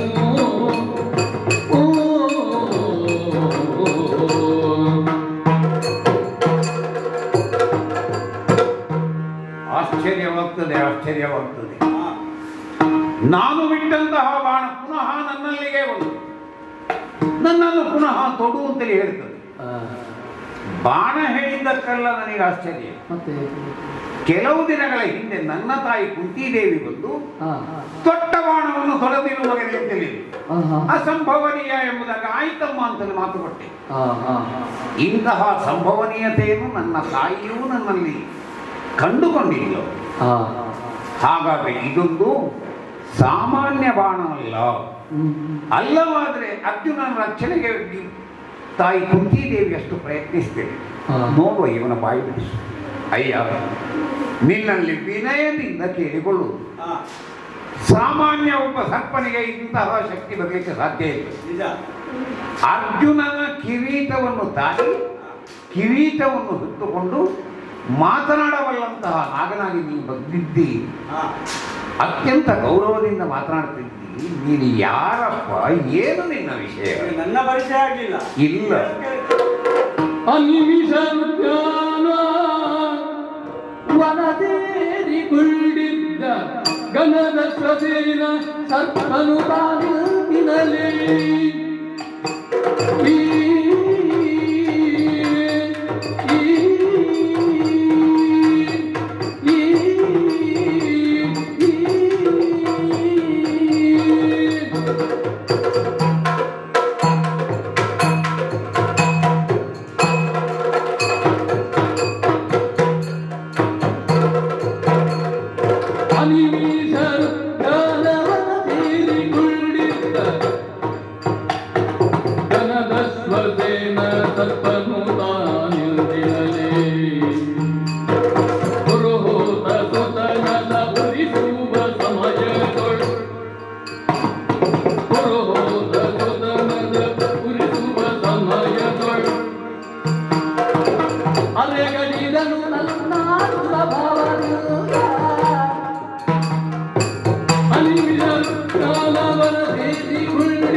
ಮಹನೀಯ ಕಾಂಡವನ ಅಂತ ಬಂದಿದೆ.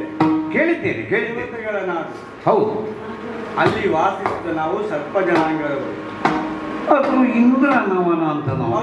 ಹಾ, ತಕ್ಷಕನ ಮಗನಾದ ಅಶ್ವಸೇನಾದ ನನ್ನ ನಾಮ. ತಕ್ಷಕ ಮಹಾಶ್ರೇಷ್ಠನಾಗ ಅವನ ಮಗ. ಹೌದು. ಕೈ ಮುಗಿಬೇಕು ನಿನಗೆ. ಕಾಂಡವ ವನದಲ್ಲಿ ನಾವು ಬಾಳುತ್ತಿರುವ ಸಂದರ್ಭದಲ್ಲಿ ಹಾ, ಇದ್ದಕ್ಕಿದ್ದಾಗಿ ಬೆಂಕಿ ಬಿತ್ತು ಕಾಂಡವನ. ಅದೇ ಅವರು ಎನಿಸಿದ್ದು ಯಾಗಗಳ ಅಂತ ತಿಳಿಸಿದರು. ಹಾ ಹಾ ಹಾ. ಕಾರಣ ಅದಲ್ಲ.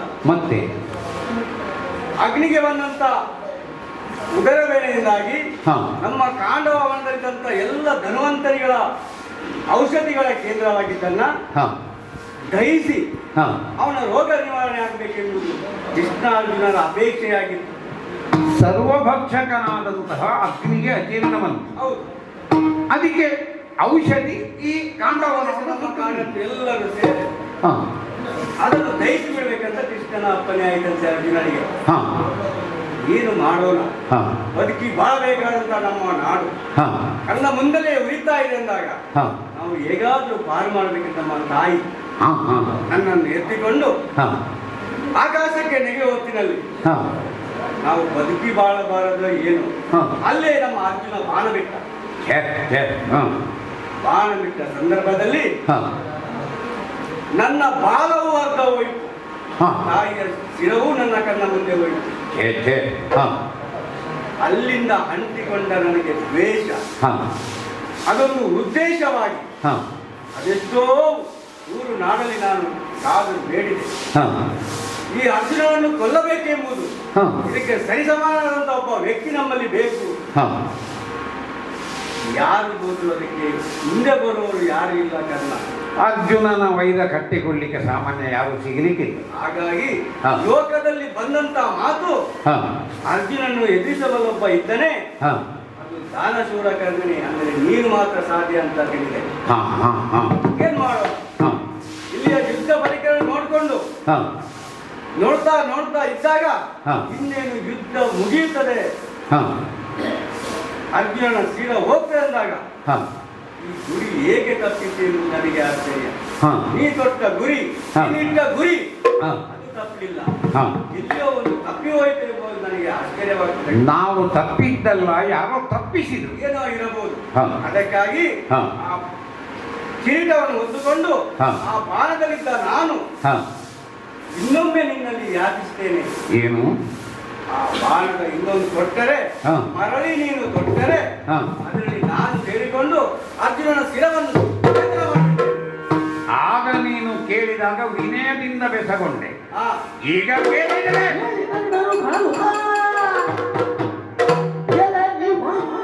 ನಿಲ್ಲಯ ಬಲುಹಿರಿಂದಲೇ ಕಾಳಗ ತೊಡರಿ ಒದೆಯ ರಸಗುವ ಅಲ್ಲ ಹೋಗಿರುವುದ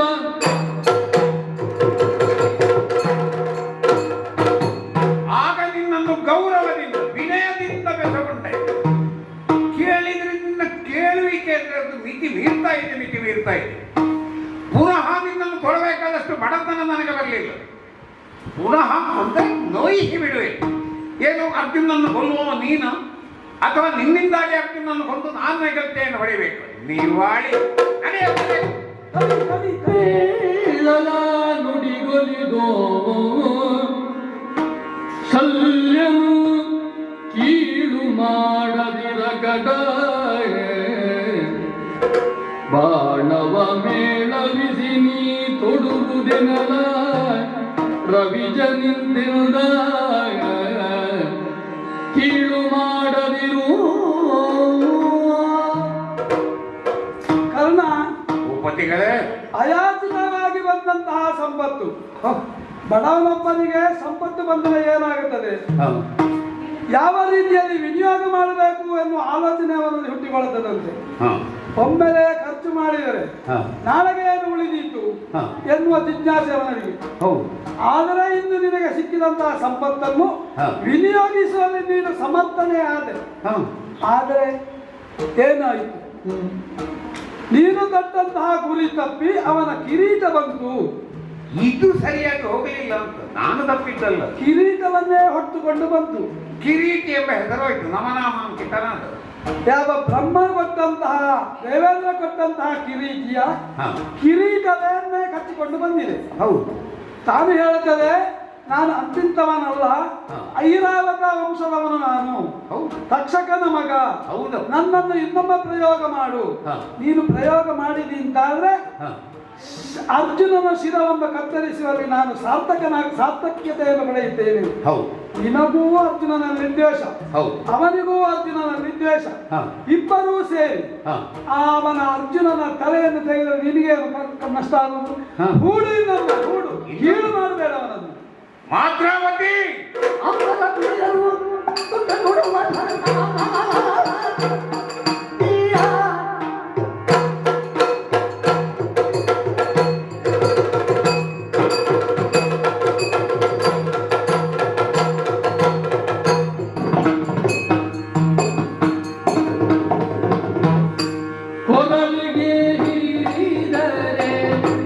ಮಕುಟಕ್ಕೆ ಆಗುವುದು ಪುರಗಾಗಿ ಬೆಳೆದಿದೆ, ಪುರಗಾಗಿ ಬೆಳೆದಿದೆ. ಶಿರವ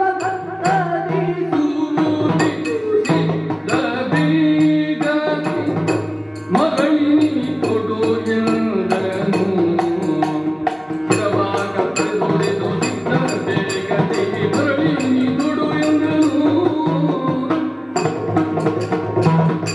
ಕೊರಲಿಗೆ ಹಿಡಿದರೆ ಮಕುಟಕ್ಕೆ ಬಾಗುವುದು ಪುರಗಾಗಿ ಬೆಳೆದಿದೆ.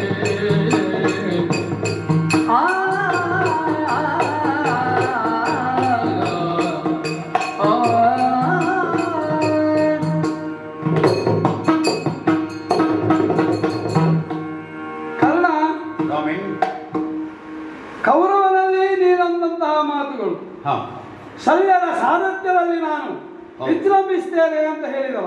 ಹೌದು. ಆದ್ದರಿಂದಲೇ ಶಲ್ಯರು ನನ್ನನ್ನು, ಕೌರವನು ನನ್ನಲ್ಲಿ ಹೇಳಿದ್ದು, ಶಲ್ಯರೇ ಕರ್ಣನ ಸಾರಥಿಯಾಗಬೇಕು ಅಂತ ಕೇಳಿದಾಗ ನಾನು ಬಹಳ ಸಿಟ್ಟುಕೊಂಡೆ. ಆಗ ಬಹಳಷ್ಟು ಹೇಳಿದರು. ಬ್ರಹ್ಮ ಸಾರಥ್ಯ ಮಾಡಿದ್ದಾನೆ, ಈಶ್ವರ ಸಾರಥ್ಯ ಮಾಡಿದ್ದಾನೆ, ಕೃಷ್ಣನೇ ಅರ್ಜುನನ ಸಾರಥ್ಯ ಮಾಡಿದ್ದಾನೆ. ನೀವು ಈಗ ನಮ್ಮ ಪಕ್ಷವನ್ನು ಅಥವಾ ನಮಗಾಗಿ ಜಯಲಲೆಯನ್ನು ತಂದುಕೊಡುವಲ್ಲಿ ನಿಮ್ಮ ಪಾತ್ರ ಹಿರಿದಾದದ್ದು ಮಾವ. ಕೈ ಮುಗಿದು ಕೇಳಿಕೊಳ್ಳುತ್ತೇನೆ, ಸಾರಥ್ಯವನ್ನು ಮಾಡಬೇಕು ಅಂತ ಹೇಳಿದರು. ನನಗೆ ಈಗ ಯೋಚನೆ ಆಗುವುದು ಏನು ಪರಶುರಾಮನಿಗೆ ಹಾ. ಅಂದೇ ಇದರ ಬಗ್ಗೆ ಯೋಚನೆ ಇತ್ತೋ ಏನು. ಇರಬಹುದು, ತ್ರಿಕಾಲಜ್ಞಾನಿಗಳು. ಆದ್ದರಿಂದಲೇ ಮುಂದೊಂದು ದಿವಸ ಯುದ್ಧ ಆಗುತ್ತದೆ. ಹಾ ಯುದ್ಧದಲ್ಲಿ ಇಂಥದ್ದೊಂದು ಕರ್ಣನಿಗೆ ಒದಗುತ್ತದೆ. ಹಾ ಆ ಒದಗಿದ ಕಾಲಕ್ಕೆ ಹಾ ಶಲ್ಯರೇ ಇದಕ್ಕೆ ಸರಿಯಾದ ದಾರಿಯನ್ನು ಕೊಡುತ್ತಾರೆ. ಹಾ ಶಲ್ಯನ ಸಾರಥ್ಯವಿರುವ ತನಕ. ಹಾ ಆದ್ದರಿಂದ ಆ ಗುರುಗಳೇ ಹೇಳಿದ್ದಂತಾದಾಗ ಹಾ ನನ್ನ ಸ್ಥಾನವು ಹಿರಿದಾಯಿತು. ಹಾ ನನ್ನ ಮಾತನ್ನು ನೀನು ಕೇಳಬೇಕು. ಹೌದು. ನೀನು ಇದ್ದಂತಹ ಗುರಿಯನ್ನು ಹಾ ತಪ್ಪಿಸಬೇಕು. ಹಾ ಈಗ ನೀನು ಕೊರಳಿಗೆ ಇಟ್ಟದ್ದಲ್ಲ, ಹೌದು. ಕೊರಳಿಗೆ ಇಟ್ಟಂತಹ ನಿನ್ನ ಹಾ ಗುರಿ ಸರಿಯೇ, ಸರಿ. ಆದರೆ ಹೋಗುವಾಗ ಹಾ. ಅಲ್ಲಿ ಏನಾಗುತ್ತದೆ, ಹಾ. ಊರ್ಧ್ವಮುಖವಾದಂತಹ ಶರದು ಹಾ. ಸರ್ಪಾಸ್ತ್ರ ಹಾ ಹೋಗುವ ವೇಗದಲ್ಲಿ ತನ್ನ ತಲೆಯನ್ನು ಎತ್ತಿಕೊಂಡು ಹೋಗುತ್ತದೆ. ಹಾ. ಒಂದು. ಹಾ. ಎರಡನೆಯದಾಗಿ ಅಲ್ಲಿ ಇರುವವ ಯಾರು? ಕೃಷ್ಣ ಸಾರಥ್ಯವನ್ನು ನೀವೇ ಎಚ್ಚರಿಸಿದ್ರಿ. ಕೃಷ್ಣ. ಹೌದು. ಅವನಿಗೆ ಹೆಸರೇ ಚಕ್ರಿ. ಹಾ ಅವ ಯಾವ ರೀತಿಯಲ್ಲೂ ಬೇಕಾದರೂ ಚಕ್ರವನ್ನು ತಿರುಗಿಸ್ತಾನೆ. ಹಾ ಕೆಳಗೂ ಮಾಡ್ತಾನೆ, ಮೇಲೂ ಮಾಡ್ತಾನೆ, ತಲೆ ಚಕ್ರವನ್ನು ತಿರುಗಿಸ್ತಾನೆ. ಹಾ ಯಾವ ರೀತಿಯಲ್ಲಿ ಅವನು ಚಕ್ರವನ್ನು ತಿರುಗಿಸ್ತಾನೆ ಅಂತ ಹೇಳುವುದಕ್ಕಾಗುವುದಿಲ್ಲ. ಅವ ನಮ್ಮ ಲೆಕ್ಕಕ್ಕೆ ಸಿಕ್ಕುವಲ್ಲ. ಅವನದಾದಂತಹ ಶಕ್ತಿ ಒಂದು. ಹಾ. ಮತ್ತ ಕುದುರೆಗಳಲ್ಲಿ ರಥಸ್ಯವಾಗಿರುವಂತಹ ಮಂತ್ರ ದೇವತೆಗಳು, ಹಾ. ರಥದಲ್ಲಿ ಇರುವಂತಹ ಮಂತ್ರ ದೇವತೆಗಳನ್ನು ಸಿದ್ಧಿಸಿಕೊಳ್ಳು. ಹೌದಪ್ಪ, ದೇವೇಂದ್ರ ದತ್ತವಾದ್ದು, ಅಗ್ನಿ ದತ್ತವಾದ್ದು, ಹೀಗೆ. ಸಾರಥ್ಯ ಎನ್ನುವುದು ಹ್ಮ್. ಕೇವಲ ಸಾರಥ್ಯ ಅಲ್ಲ. ಕುದುರೆ ಓಡಿಸುವವರು, ರಥ ಓಡಿಸುವ ಎಲ್ಲರೂ ಇರುತ್ತಾರೆ. ಅದರ ಬಗ್ಗೆ ಇರುವಂತಹ ನಿರ್ದಿಷ್ಟವಾದ ಮಂತ್ರಗಳು ಹಾ. ಸಾಂಗೋಪಾಂಗವಾಗಿ ತಿಳಿದಿರಬೇಕು. ಹಾ. ಅಶ್ವಹೃದಯ, ಹಾ. ರಥಕಲ್ಪ, ಹಾ. ಇವುಗಳ ಬಗ್ಗೆ ಕೂಲಂಕುಷವಾಗಿ ತಿಳಿದವನು ಕೃಷ್ಣ. ನೀವು ಕಲ್ತಿದ್ದೀರಂತ. ಅವನು ತಿಳಿದಿದ್ದಾನಂತ ತಿಳಿದಿರುವುದರಿಂದಲೇ ನಾನು ಹೇಳುವುದು. ನೀವಿಬ್ರು ಒಂದೇ ಗುರುವಿನ ಶಿಷ್ಯರಲ್ವೋ? ಸಂದೀಪನಿಯವರಿಗೆ ನನಗೆ ಸ್ವಲ್ಪ ವರ್ಷ ಹೆಚ್ಚು ಕಲಿಬೇಕಾಯಿತು. ಅವನು 64 ವಿದ್ಯೆಯನ್ನು 64 ದಿವಸದಲ್ಲಿ ಕಲಿತ ಅಂತ ಹೇಳ್ತಾರೆ. ಯಾಕಂದ್ರೆ ಒಂದು ಲೋಕರೂಢಿಯಲ್ಲಿ ಕಲಿಬೇಕು, ಗುರುಮುಖೇನ ಕಲಿಬೇಕು ಎನ್ನುವುದೇ ಉದ್ದೇಶ ಆಗಿರ್ಬೇಕು ಅವನು. ಹೌದು ಹೌದು. ಲೌಕಿಕವಾದ ವಿದ್ಯೆಯನ್ನು ಗುರುಮುಖೇನವಾಗಿ ಬಂದರೆ ಮಾತ್ರ ಅದಕ್ಕೆ ಸಿದ್ಧಿಸ್ತದೆ, ಇಲ್ಲದಿದ್ರೆ ಸಾಧ್ಯ ಇಲ್ಲ ಎನ್ನುವುದೇ ಉದ್ದೇಶ ಆಗಿರಬೇಕು. ನಾನು ಕಲಿತಿದ್ದೇನೆ ಸಂದೀಪನಿಯ ಹತ್ರ. ಅವನಿಗೆ ಗೊತ್ತಿರುವುದರಿಂದಲೇ ಅವನು ಹೀಗೆ ಮಾಡುವುದಕ್ಕೆ ಸಾಧ್ಯ. ಯಾಕಂದ್ರೆ ಇಲ್ಲಿಂದ ಹೋಗುವ ಕಾಲಕ್ಕೆ ಕ್ಷಿಪ್ರಾತಿ ಕ್ಷಿಪ್ರವಾಗಿ ಹೋಗುತ್ತದೆ ಇಲ್ಲಿಂದ ಬಾಣ. ಹೋಗುವ ಕಾಲಕ್ಕೆ ಆ ಕುದುರೆಯನ್ನು ಅಥವಾ ರಥವನ್ನು 5 ಅಂಗುಲ ತಗ್ಗಿಸುವುದಕ್ಕೂ ಶಕ್ಯ, 5 ಅಂಗುಲ ಏರಿಸುವುದಕ್ಕೂ ಕೃಷ್ಣ ಶಕ್ಯ. ಆದ್ದರಿಂದ ಈ ಗುರಿಯನ್ನು ನೀವು ಬದಲಿಸಿ ಉರಕ್ಕಾಗಿ ಬೆಸಸು, ಸಿದ್ಧಿಯಾಗಿ. ತಗ್ಗಿದ್ರು ಸಾಯ್ತಾನೆ, ಎತ್ತಿದ್ರು ಸಾಯ್ತಾನೆ. ಯಾಕಂದ್ರೆ ನಮ್ಮ ಊರಿನ ರಥವೇ ಅಲ್ಲ, ಅದರ ಶಿಲ್ಪ ಹೇಗುಂಟು ಅಂತ ನಮಗೆ ಗೊತ್ತಿಲ್ಲ. ಆದ್ರೆ ನಮಗೆ ಗೊತ್ತಿರುವುದರ ಬಗ್ಗೆ ಸರಿಯಾಗಿ ಗೊತ್ತಿದೆ. ಒಂದೇ ಕಾಲಗೆಯೊಂದು ನಮ್ಮಲ್ಲಿ ಕುಟಿಲ ವಿದ್ಯೆಗಳೆಂದು ಕಂಡೈ ಶಲ್ಯ, ನಾವಡಿಯುವ ಧರ್ಮದಲ್ಲಿಗೆ ಇಂದು ಹೂಡಿದ ಅಂದವೇ ನೀನರಿ ಕೆಲಸಾರೆಂದು ಖಾತಿಯೊಳಂಬ ಕೊಟ್ಟನು ಕರ್ಣನಾಕ್ಷಣರಿ.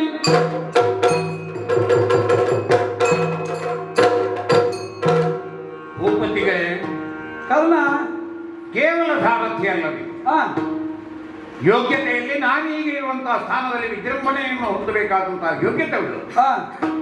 ಒಂದು ಹೇಳ್ತೇನೆ, ಕ್ಷಾತ್ರ ಧರ್ಮ ಜಗತ್ತಿನಲ್ಲೇ ಶ್ರೇಷ್ಠವಾದ, ಅದನ್ನು ಕೇವಲ ಕ್ಷತ್ರಿಯರೇ ಅನುಸರಿಸಬೇಕು ಅಂತ ಇಲ್ಲ. ಯೋಗ್ಯತಾವಂತನಾದಂತಹ ಪುರುಷ ಆ ಕ್ಷಾತ್ರ ಧರ್ಮವನ್ನು ತನ್ನ ಮೈಯಲ್ಲಿ ಅದನ್ನು ಕೂಡಿಕೊಟ್ಟಿರು. ನಾನು ಕ್ಷತ್ರಿಯ ಹೌದು ಅಲ್ವೋ ಅದು ಬೇರೆ ವಿಷಯ. ಆದರೂ ಕೂಡ ಕ್ಷಾತ್ರಿಯ ಪಂಥ ನನ್ನ ರಕ್ತ ನಾಡಿಗಳಲ್ಲಿ ಬೆಳೆಯುತ್ತಾ ಇದೆ. ಕ್ಷತ್ರಿಯನಾದವ ಒಮ್ಮೆ ಹೂಡಿದಂತಹ ಬಾಣವನ್ನು ಗುರಿಯನ್ನು ಬದಲಾಯಿಸುವ ಕ್ರಮ ಉಂಟು. ಬದಲಿಸಬಾರದು. ಬದಲಿಸಬಾರದು. ಯಾಕೆ? ಸಿಂಜನಿಗೆ ಸಂಧಿಸಿ ಒಂದು ಗುರಿಯನ್ನು ಹಿಡಿದು ಅದನ್ನು ಬದಲಾಯಿಸುವುದು ಅಂದ್ರೆ ಒಬ್ಬಳಲ್ಲಿ ವಿವಾಹವನ್ನು ನಿಶ್ಚಿತಾರ್ಥ ಮಾಡಿ ಮತ್ತೊಬ್ಬಳನ್ನು ಮದುವೆ ಆಗ್ತದೆ. ಅಂತಹ ಕಿರುತನಕ್ಕೆ ನಾನು ಯಾವತ್ತೂ ಹೊರಡುವನಲ್ಲ. ಕೃಷ್ಣ ಅದು ಮಾಡಿ ಅನ್ನು ಇದು ಮಾಡಿ ಅನ್ನು ಇದಕ್ಕೇನು ಮಾಡುವುದು? ಕೃಷ್ಣನೊಬ್ಬ ಸಾರಥಿಯಾಗಿ ಏನು ಮಾಡಬಲ್ಲನೋ ಅದನ್ನೆಲ್ಲವನ್ನು ನೀವು ಮಾಡಬಲ್ಲಿ. ಹಾಗೆ ಅಂತ ಕೃಷ್ಣ ದೇವರಾಗಿ ಏನಾದ್ರೂ ಮಾಡ್ತಾನೆ ಅಂತ ಯಾರು ನಿಮ್ಮಿಂದಲೂ ಸಾಧ್ಯ ಇಲ್ಲ, ನನ್ನಿಂದಲೂ ಸಾಧ್ಯ ಇಲ್ಲ. ಇಷ್ಟವರೆಗೆ ಬರಬೇಕಾದ್ದು ಅಗತ್ಯವೂ ಇರಲಿಲ್ಲ. ಅಗತ್ಯವೂ ಇಲ್ಲ. ಹಾ ಹಾಗಾಗಿ ಹಾ ಕೃಷ್ಣ ಎಂಬುದಾಗಿ ಭಜನೆ ಮಾಡುವವರು ಏನೋ ಹಾ ವೈರಿಯಾದಂತಹ ಅರ್ಜುನನ ಸಾರಥಿಯಾದಂತಹ ಕೃಷ್ಣ ಅಷ್ಟಕ್ಕೆ ನಾವು ಹೌದು, ಸೀಮಿತಗೊಳಿಸುವ. ಲೌಕಿಕವಾಗಿ ಕೃಷ್ಣ. ಲೌಕಿಕವಾಗಿ ಕೃಷ್ಣ ಹಾ ಒಂದು ವೇಳೆ ಅವ 5 ಅಂಗುಲ ತಗ್ಗಿಸವಲ್ಲ ಅಂತಾನೆ ಅದು. ಹಾ ನೀವು ಕೂಡ ನಮ್ಮ ರಥವನ್ನು 5 ಅಂಗುಲ ತಗ್ಗಿಸಬಹುದು. ಹಾ ಬೇಡ, ಅದಕ್ಕೂ ಒಪ್ಪಿಗಿಲ್ಲ ನಾನು. ಹಾ ಯಾಕಂದ್ರೆ ನಾನು ಇಟ್ಟಂತಹ ಗುರಿಯ ಮೇಲೆ ಹಾ. ಆ ನಿಖರತೆ ನಂಬಿಕೆ ನನಗೆ. ಹಾ ಸರ್ಪಮುಖಿಯಾದ ಶರ ಹೌದು, ಹಾ ಹಾಗೆಂದ ಮಾತ್ರಕ್ಕೆ ಅದು ಸರ್ಪವಾಗಿಯೇ ವರ್ತಿಸಿತು ಅಂತ ನನಗನಿಸುವುದಿಲ್ಲ. ಹಾ ಯಾಕಂದ್ರೆ ಗುರುಗಳ ಅನುಗ್ರಹ ಇದೆ. ಶಲ್ಯ ಭೂಪತಿಗಳು ಸಾರಥಿಯಾಗಿದ್ದಾಗ ನನ್ನ ವಿಕ್ರಮ ವಿಜೃಂಭಿಸುತ್ತದೆ. ವಿಜೃಂಭಿಸ್ತದೆ. ಸಕ್ಕಣದಲ್ಲಿ ತೀರ್ಥ ಕೊಡ್ತಾರೆ. ಹಾ ಸಕ್ಕಣದ ಕಡೆಯಲ್ಲಿ ಸರ್ಪದ ಹಡೆ ಇರ್ತದೆ. ಹಾ ಅಂದ ಮಾತ್ರಕ್ಕೆ ಅಲ್ಲಿ ಕೊಟ್ಟಂತಹ ತೀರ್ಥ ಏನು ವಿಷ ಆಗುವುದಿಲ್ಲ. ಹಾ ಹಾ ಹಾಗೆ ಇದು ಸರ್ಪಮುಖಿಯಾಗಿದ್ದರೂ ಕೂಡ ಹಾ ರುದ್ರ ಮಂತ್ರದಿಂದ ನಾನು ಇದನ್ನು ಘೋಷಿಸಿದ್ದೇನೆ. ಹಾ ಆ ಮಂತ್ರದ ಬಲತ್ಕಾರಕ್ಕಾಗಿ ಹಾ. ಅದು ನೇರವಾಗಿ ಓದೀತು ಎಂಬಂತಹ ನಂಬಿಕೆ. ಹಾ ಹಾ ನೀವು ಹೇಳಿದ್ದು ಭೌತಶಾಸ್ತ್ರದಲ್ಲಿ ಸರಿ. ಹಾ. ಸರ್ಪಮುಖಿ ಗಾಳಿ ಒತ್ತಿದಾಗ ಬಾಣ ಮೇಲ್ಮುಖವಾಗ್ತದೆ. ಹಾ. ನಿಮ್ಮ ವೈಜ್ಞಾನಿಕ ಚಿಂತನೆಯನ್ನು ನಾನು ಒಪ್ಪುತ್ತೇನೆ. ಹಾ ಆಗ ನಾನು ಒಮ್ಮೆ ಇರಿಸಿದಂತಹ ಗುರಿಯನ್ನು ಹಾ ಯಾವುದೇ ಕಾರಣ ಯಾವ ಅನಿವಾರ್ಯತೆ ಇಲ್ಲ ಹಾ ನಾನು ಬದಲಾಯಿಸುವವನು. ಆದ ಕಾರಣ ನಾವು ಹೇಳುದು ಹಾ ಈ ವಾದದಿಂದ ಹಾ ನೀನರಿಯೇ. ಹ್ಮ್ ನಿಮಗೆ ಗೊತ್ತಿಲ್ಲ, ಇದ್ರ ಹಿಂದೆ ತುಂಬಾ ವಿಷಯ ಉಂಟು. ಓಹೋ ಕರ್ಮ ಯಾವತ್ತು ಮುಚ್ಚಿದ ಪುಸ್ತಕ, ತೆರೆದಿದ್ದ ಪುಸ್ತಕ ಅಲ್ಲ. ಹಾ ಅದರಲ್ಲಿ ಬರೆದಂತಹ ಲೇಖನಗಳು ಪುಟಗಳು ಕೂಡ ಹಾ ಓದ ಬಲ್ಲವನೊಬ್ಬನಿದ್ದರೆ ಎದುರಾಳಿಯ ಸಾರಥಿ ಕೃಷ್ಣ ಮಾತ್ರ. ಹಾ ಹಾಗಾಗಿ ನೀನರಿಯೇ, ಹಾ ಖಂಡಿತ ನೀನರಿಯೇ. ಹಾ. ನನಗೆ ಯಾವತ್ತೂ ನೀವು ವೈದ್ಯಾಗಿ. ಹಾ ಆದ ಕಾರಣ ಈ ಜಿಜ್ಞಾಸೆ ಅಥವಾ ತರ್ಕವಾದಗಳಿಂದ ಹಾ. ಹೊರಸಾಗು. ಓಹೋ ಇದನ್ನು ಇಲ್ಲಿಗೆ ಬಿಟ್ಟು ಬಿಡು. ಹಾ ಹಾಗಾಗಿ ನಿಮ್ಮ ಸಮಯೋಚಿತವಾದಂತಹ ಮಾರ್ಗದರ್ಶನಕ್ಕೆ ಹಾ. ಆಭಾರಿಯಾಗಿದ್ದೇನೆ. ಹಾ. ನನ್ನ ಅನಿವಾರ್ಯತೆಯಿಂದ ಈ ಬಾಳವನ್ನು ಪ್ರೇರಿಸುತ್ತೇನೆ. ಪಾರ್ಥನ ಶಿರವದು ತಪ್ಪಲು ಗಂಡು ನಿರರ್ಥಕವಾದೆನು ನಾಶವೋ ಸ್ವತಂತ್ರ ಹೋಗಿಯೇ ಕಣ್ಣೊಳಗುದು ಎತ್ತ ವಿಚಾರದ ಮನವರಿಗೋ ಸ್ವತಂತ್ರ ಕಣ್ಣೊಳಗುದು ಎತ್ತ ವಿಚಾರದ ಮನವರಿಗೋ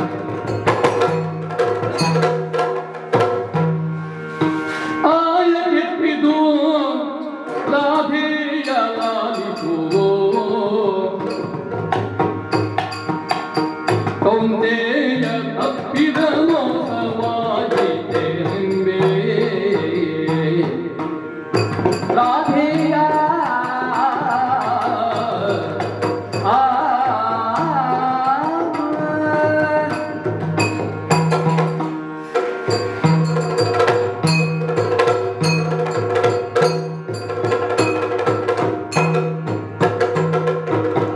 ಆಯಗೆಟ್ಟಿತು ರಾಧೆಯ ಲಾಲಿಸು ಕೌಂತೆಯ ತಪ್ಪಿದ ಮೋಸವಾಯಿತೆ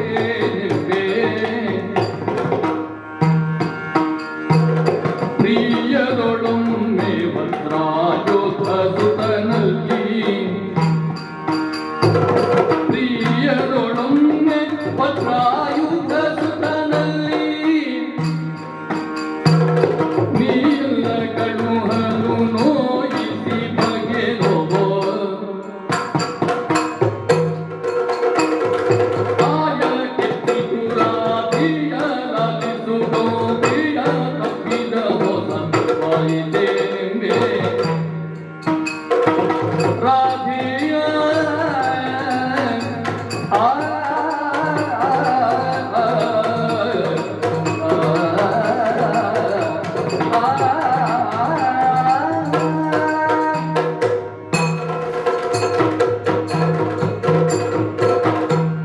ನಾರದಿಯ ಕಣ್ಣನೇ,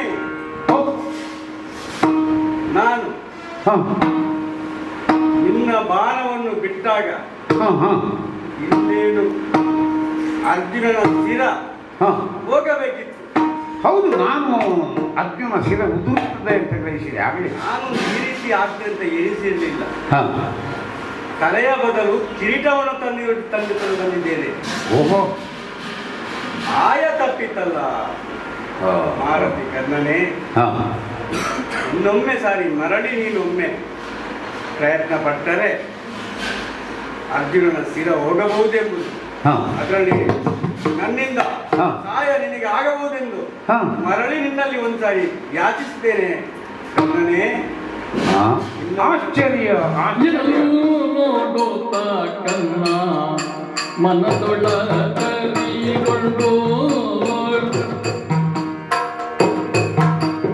ಎಲ್ಲೂ ನೋಡುತ್ತ ಕರ್ಣ ಮನದೊಳಗರಿಗೊಂಡು ವಿನಯತೀನಾರೆಂದೆನುತಾ ಕೇಳಿದನು.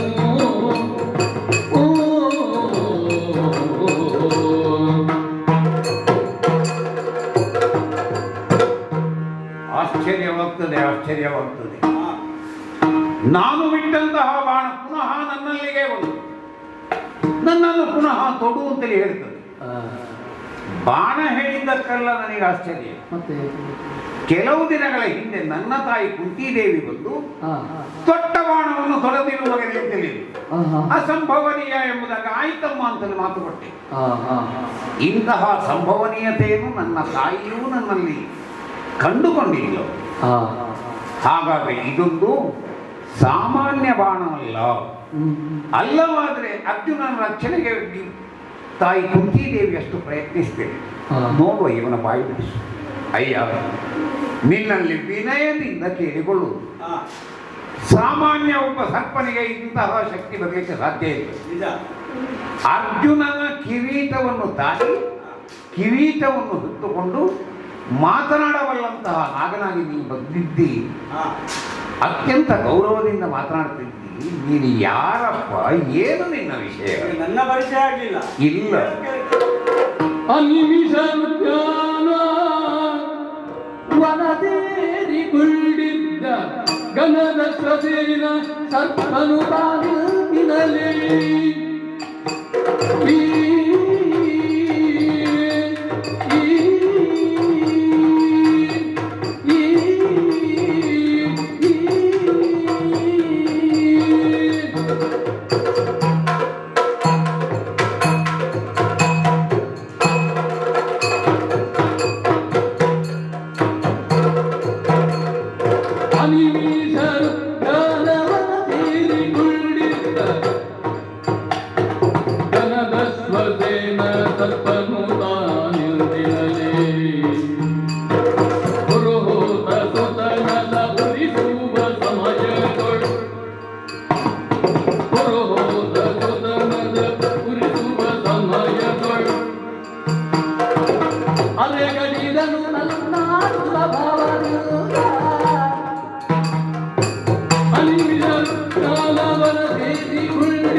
ಮಹನೀಯ ಕಾಂಡವನ ಅಂತ ಬಂದಿದೆ. ಕೇಳಿದ್ದೇನೆ. ದೇವತೆಗಳ ನಾಡು. ಹೌದು. ಅಲ್ಲಿ ವಾಸಿಸಿದ ನಾವು ಸರ್ಪ ಜನಾಂಗದವರು. ಅದು ಇಂದ್ರನವನ ಅಂತ ನಾವು. ಹಾ. ತಕ್ಷಕನ ಮಗನಾದ ಅಶ್ವಸೇನಾದ ನನ್ನ ನಾಮ. ತಕ್ಷಕ ಮಹಾಶ್ರೇಷ್ಠನಾದ ಅವನ ಮಗ. ಹೌದು. ಕೈ ಮುಗಿಬೇಕು ನಿನಗೆ. ಕಾಂಡವ ವನದಲ್ಲಿ ನಾವು ಬಾಳುತ್ತಿರುವ ಸಂದರ್ಭದಲ್ಲಿ ಹಾ. ಇದ್ದಕ್ಕಿದ್ದಾಗಿ ಬೆಂಕಿ ಬಿತ್ತು ಕಾಂಡವವನಿಗೆ. ಅದೇ ಅವರು ಎನಿಸಿದ್ದು ಯಾಗಗಳ ಅಂತ ತಿಳಿಸಬೇಕು. ಹಾ ಹಾ ಹಾ. ಕಾರಣ ಅದಲ್ಲ. ಮತ್ತೆ ಅಗ್ನಿಗೆ ಬಂದಂತ ಉದರ ಬೇಳೆಯಿಂದಾಗಿ ಹಾ. ನಮ್ಮ ಕಾಂಡವ ವನದಲ್ಲಿದ್ದಂಥ ಎಲ್ಲ ಧನ್ವಂತರಿಗಳ ಔಷಧಿಗಳ ಕೇಂದ್ರವಾಗಿದ್ದನ್ನ ಹಾ ದಹಿಸಿ ಹಾ. ಅವನ ರೋಗ ನಿವಾರಣೆ ಆಗಬೇಕೆಂಬುದು ಕೃಷ್ಣಾರ್ಜುನರ ಅಪೇಕ್ಷೆಯಾಗಿತ್ತು. ಸರ್ವಭಕ್ಷಕನಾದಂತಹ ಅಗ್ನಿಗೆ ಅಜೀರ್ಣವನ್ನು, ಹೌದು, ಅದಕ್ಕೆ ಔಷಧಿ ಈ ಕಾಂಡವನವನ್ನು ಎಲ್ಲರೂ ಸೇರಿ ಹಾ ಅದನ್ನು ದಹಿಸಿ ಬಿಡಬೇಕಂತ ಕೃಷ್ಣನ ಅಪ್ಪನೇ ಆಯ್ತಂತೆ ಅರ್ಜುನನಿಗೆ. ಹಾ ಏನು ಮಾಡೋಣ, ಹಾ ಬದುಕಿ ಬಾಳಬೇಕಾದಂತ ನಮ್ಮ ನಾಡು ಹಾ ಕಣ್ಣ ಮುಂದಲೇ ಉರಿತಾ ಇದೆ ಅಂದಾಗ ಹಾ ನಾವು ಹೇಗಾದ್ರೂ ಪಾರು ಮಾಡಬೇಕಂತ ನಮ್ಮ ತಾಯಿ ಹಾ ಹಾ ನನ್ನನ್ನು ಎತ್ತಿಕೊಂಡು ಹಾ ಆಕಾಶಕ್ಕೆ ನೆಗೆ ಹೊತ್ತಿನಲ್ಲಿ ಹಾ ನಾವು ಬದುಕಿ ಬಾಳಬಾರದು ಏನು, ಹಾ. ಅಲ್ಲೇ ನಮ್ಮ ಅರ್ಜುನ ಬಾಣ ಬಿಟ್ಟ. ಛೇ, ಛೇ, ಹ, ಬಾಣ ಬಿಟ್ಟ ಸಂದರ್ಭದಲ್ಲಿ ಹ, ನನ್ನ ಬಾಲವು ಅರ್ಧ ಹೋಯಿತು, ಹ, ತಾಯಿಯ ಶಿರವು ನನ್ನ ಕಣ್ಣ ಮುಂದೆ ಹೋಯಿತು. ಛೇ, ಛೇ, ಹ, ಅಲ್ಲಿಂದ ಅಂಟಿಕೊಂಡ ನನಗೆ ದ್ವೇಷ, ಹ, ಅದೊಂದು ಉದ್ದೇಶವಾಗಿ ಹ, ಅದೆಷ್ಟೋ ಊರು ನಾಡಲಿ ನಾನು ಕಾದು ಬೇಡಿದೆ. ಹ, ಈ ಅರ್ಜುನವನ್ನು ಕೊಲ್ಲಬೇಕೆಂಬುದು, ಹ, ಇದಕ್ಕೆ ಸರಿಸಮಾನವಾದಂತ ಒಬ್ಬ ವ್ಯಕ್ತಿ ನಮ್ಮಲ್ಲಿ ಬೇಕು. ಹ, ಯಾರು ಬೋದು ಅದಕ್ಕೆ ಮುಂದೆ ಬರುವವರು ಯಾರು ಇಲ್ಲ ಕರ್ಣ. ಅರ್ಜುನನ ವೈರ ಕಟ್ಟಿಕೊಳ್ಳಿಕ್ಕೆ ಸಾಮಾನ್ಯ ಯಾರು ಸಿಗಲಿಕ್ಕಿಲ್ಲ. ಹಾಗಾಗಿ ಹಾ. ಲೋಕದಲ್ಲಿ ಬಂದಂತ ಮಾತು, ಹ, ಅರ್ಜುನನ್ನು ಎದುರಿಸಬಲ್ಲೊಬ್ಬ ಇದ್ದನೇ ಹ, ಅದು ದಾನಶೂರ ಕರ್ಣನೆ, ಅಂದರೆ ನೀನು ಮಾತ್ರ ಸಾಧ್ಯ ಅಂತ ತಿಳಿದೆ. ಹ, ಹ, ಹ, ಏನ್ ಮಾಡೋ, ಹ, ಇಲ್ಲಿಯ ಯುದ್ಧ ಪರಿಕರಣ ನೋಡಿಕೊಂಡು ಹ, ನೋಡ್ತಾ ನೋಡ್ತಾ ಇದ್ದಾಗ ಹಾ. ಇನ್ನೇನು ಯುದ್ಧ ಮುಗಿಯುತ್ತದೆ, ಹ, ಅರ್ಜುನನ ಶಿರ ಹೋಗ್ತದೆ ಅಂದಾಗ ಹ, ಈ ಗುರಿ ಹೇಗೆ ತಪ್ಪಿತು ಎನ್ನುವುದು ನನಗೆ ಆಶ್ಚರ್ಯ. ಹ, ನೀ ತೊಟ್ಟ ಗುರಿ, ಹಾ. ನೀನಿಟ್ಟ ಗುರಿ ಹ, ಅದು ತಪ್ಪಲಿಲ್ಲ, ಹ. ಎಲ್ಲಿಯೋ ಒಂದು ತಪ್ಪಿ ಹೋಯಿತು ಎಂಬುದು ನನಗೆ ಆಶ್ಚರ್ಯವಾಗ್ತದೆ. ನಾವು ತಪ್ಪಿದ್ದಲ್ಲ, ಯಾರೋ ತಪ್ಪಿಸಿದ್ರು. ಏನೋ ಇರಬಹುದು. ಹಾ. ಅದಕ್ಕಾಗಿ ಹಾ. ಆ ಕಿರೀಟವನ್ನು ಹೊತ್ತುಕೊಂಡು ಹಾ. ಆ ಬಾಣದಲ್ಲಿದ್ದ ನಾನು ಹ, ಇನ್ನೊಮ್ಮೆ ನಿನ್ನಲ್ಲಿ ಯಾಚಿಸ್ತೇನೆ. ಏನು? ಆ ಬಾಣದ ಇನ್ನೊಂದು ಕೊಟ್ಟರೆ, ಹಾ. ಮರಳಿ ನೀನು ಕೊಟ್ಟರೆ ಹಾ. ಅದರಲ್ಲಿ ನಾನು ಸೇರಿಕೊಂಡು ಅರ್ಜುನನ ಶಿರವನ್ನು ಛೇದನ ಮಾಡಿದೆ. ಆಗ ನೀನು ಕೇಳಿದಾಗ ವಿನಯದಿಂದ ಬೆಸಗೊಂಡೆ. ಆ, ಈಗ ಕೇಳಿದರೆ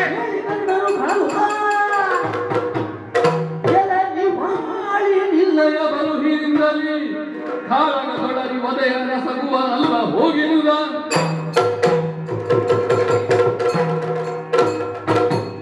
ಆಗ ನಿನ್ನನ್ನು ಗೌರವದಿಂದ ವಿನಯದಿಂದ ಬೆಸಗೊಂಡೆ. ಕೇಳಿದ್ರಿಂದ ಕೇಳುವಿಕೆ ಅಂದ್ರೆ ಅದು ಮಿತಿ ಮೀರ್ತಾ ಇದೆ, ಮಿತಿ ಮೀರ್ತಾ ಇದೆ. ಪುನಃ ನಿನ್ನನ್ನು ಕೊಡಬೇಕಾದಷ್ಟು ಬಡತನ ನನಗೆ ಬರಲಿಲ್ಲ. ಪುನಃ ಅಂದ್ರೆ ನೋಯಿಸಿ ಬಿಡುವೆ. ಏನು ಅರ್ಜುನನ್ನು ಕೊಲ್ಲುವ ನೀನು, ಅಥವಾ ನಿನ್ನಿಂದಾಗಿ ಅರ್ಜುನನ್ನು ಕೊಂದು ನಾನು ಹೆಗಲ್ತೆಯನ್ನು ಹೊಡಿಬೇಕು? ನೀವಾಳಿ ನಡೆಯುತ್ತದೆ. ಕೇಳಲ ನುಡಿಗೊಲಿದೋ ಶಲ್ಯನು ಕೀಳು ಮಾಡದಿರ ಗಡ ಬಾಣವ ಮೇಳವಿಸಿ ನೀ ತೊಡುವುದೆನಲ ರವಿಜನಿಂದ ಕೀಳು ಮಾಡದಿರು. ಕರ್ಣ, ಭೂಪತಿಗಳೇ, ಅಯಾಚಿತವಾಗಿ ಬಂದಂತಹ ಸಂಪತ್ತು, ಬಡವನೊಬ್ಬನಿಗೆ ಸಂಪತ್ತು ಬಂದರೆ ಏನಾಗುತ್ತದೆ, ಯಾವ ರೀತಿಯಲ್ಲಿ ವಿನಿಯೋಗ ಮಾಡಬೇಕು ಎನ್ನುವ ಆಲೋಚನೆ ಅವನಲ್ಲಿ ಹುಟ್ಟಿಕೊಳ್ಳುತ್ತದಂತೆ. ಒಮ್ಮೆಲೆ ಖರ್ಚು ಮಾಡಿದರೆ ನಾಳೆಗೆ ಏನು ಉಳಿದೀತು ಎನ್ನುವ ಜಿಜ್ಞಾಸೆ ಅವನಿಗೆ. ಆದರೆ ಇಂದು ನಿನಗೆ ಸಿಕ್ಕಿದಂತಹ ಸಂಪತ್ತನ್ನು ವಿನಿಯೋಗಿಸುವಲ್ಲಿ ನೀನು ಸಮರ್ಥನೆ ಆದೆ.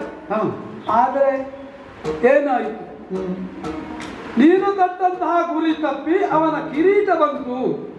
ಇದು ಸರಿಯಾಗಿ ಹೋಗಲಿಲ್ಲ ಅಂತ ನಾನು ತಪ್ಪಿದ್ದಲ್ಲ. ಕಿರೀಟವನ್ನೇ ಹೊತ್ತುಕೊಂಡು ಬಂತು.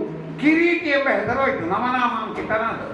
ಯಾವ ಬ್ರಹ್ಮ ಕೊಟ್ಟಂತಹ, ದೇವೇಂದ್ರ ಕೊಟ್ಟಂತಹ ಕಿರೀಟಿಯ ಕಿರೀಟವನ್ನೇ ಕಚ್ಚಿಕೊಂಡು ಬಂದಿದೆ. ಹೌದು. ತಾನು ಹೇಳುತ್ತದೆ, ನಾನು ಅಂತಿಂತವನಲ್ಲ, ಐರಾವತ ವಂಶದವನು ನಾನು, ತಕ್ಷಕನ ಮಗ. ಹೌದು. ನನ್ನನ್ನು ಇನ್ನೊಮ್ಮೆ ಪ್ರಯೋಗ ಮಾಡು. ನೀನು ಪ್ರಯೋಗ ಮಾಡಿದಿ ಅಂತಾದ್ರೆ ಅರ್ಜುನನ ಶಿರವನ್ನು ಕತ್ತರಿಸುವಲ್ಲಿ ನಾನು ಸಾರ್ಥಕ್ಯತೆಯನ್ನು ಪಡೆಯುತ್ತೇನೆ. ನಿನಗೂ ಅರ್ಜುನನ ನಿರ್ದೇಶ, ಅವನಿಗೂ ಅರ್ಜುನನ ನಿರ್ದೇಶ, ಇಬ್ಬರೂ ಸೇರಿ ಅವನ ಅರ್ಜುನನ ತಲೆಯನ್ನು ತೆಗೆದರೆ ನಿನಗೆ ನಷ್ಟ ಆಗುವುದು. ಹೂಡು, ಇನ್ನೊಂದು ಹೂಡು, ಕೀಳು ಮಾಡಬೇಡ ಅವನನ್ನು. ಮಾತ್ರಾವತಿ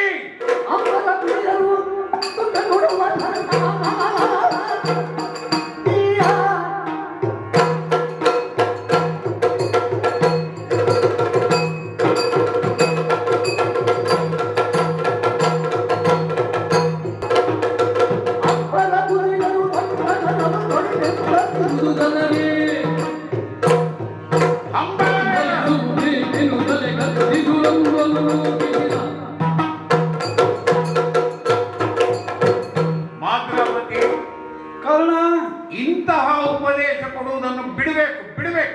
ಓಹೋ, ಬಿಡು ಬಿಡು ಮಾತ್ರಾವತಿ.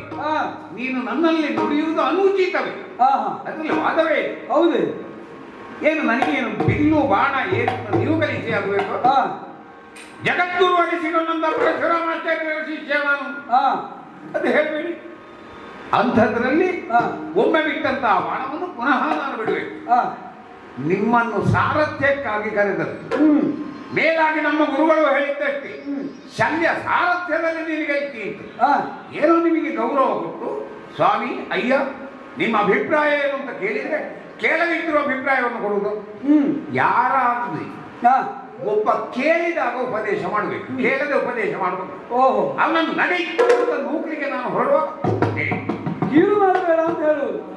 ಅದೇ ಹಾ ನನ್ನ ಈ ಸ್ಥಿತಿ ಹೇಗುಂಟು ಹಾ ನೀವು ಬಿಡಿ. ಹಾ ಯಾರು ನನ್ನನ್ನು ತಡೆದರೂ ಕೂಡ ಹಾ ಪುನಃ ಈ ಬಾಣವನ್ನು ತೊಡುವವನಲ್ಲ. ಓಹೋ ಅಂಬರ ಕುಸಿದರು ತೊಟ್ಟ ಶರವ ತೊಡೆನೆಂಬ ಬಿಡುವುದು ಎನಗೆ. ಓಹೋ ಇದಿಷ್ಟರವರೆಗೆ ಬಂದಿದೆ ಅಂತ. ಹಾ ಇನ್ನು ಆ ಬಿಡುದು ನನಗೆ ಒಳ್ಳೆದು. ಹಾ ಕರ್ಣನನ್ನು ಮಾಡಿ ಕಲಿಯಬೇಕು. ಹಾ ಎಂತಹ ಸಂದರ್ಭದಲ್ಲೂ ತೊಟ್ಟ ಶರವನ್ನು ತೊಡಲಿಲ್ಲ ಹಾ ಎಂಬುದಾಗಿ ನನಗೆ ಬಿರುದು ಬರುತ್ತದೆ.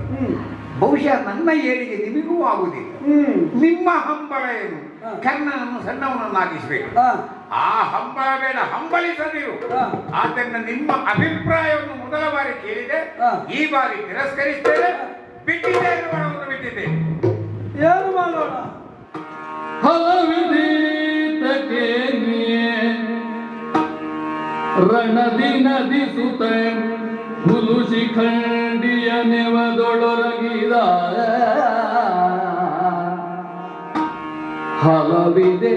ಹಲವಿದೇತಗೆ ರಣದಿ ನದಿಸುತ್ತ ಹುಲು ಶಿಖಂಡಿಯ ನೆವದೊಳೊರಗಿದ ಕಲಶ ಸಂಭವ ತರುವ ನೀಗಿರ ಸುತ ನಿಮಿತ್ತದಲ್ಲಿ ಕಲಜ ಸಂಭವ ತರುವ ನೀಗಿದ ಸುತ ನಿಮಿತ್ತದಲ್ಲಿ ಅಲಗು ಮರಳಿದೆ ತೊಡು. ಅಲಗು ಮರಳಿದೆ ಊಡಿನೆಂಬ ಛಲಕನ ನಿನಗಿಂತೋ ಕೌರವ ತಿಲಕ ಮೂವರ ನಂಬಿ ಕೆಟ್ಟ ಕೌರವ ತಿಲಕ ಮೂವರ ನಂಬಿ ಕೆಟ್ಟನೆನುದ ರಥವಿಳಿದ ಹಲವಿದೇತಗೆ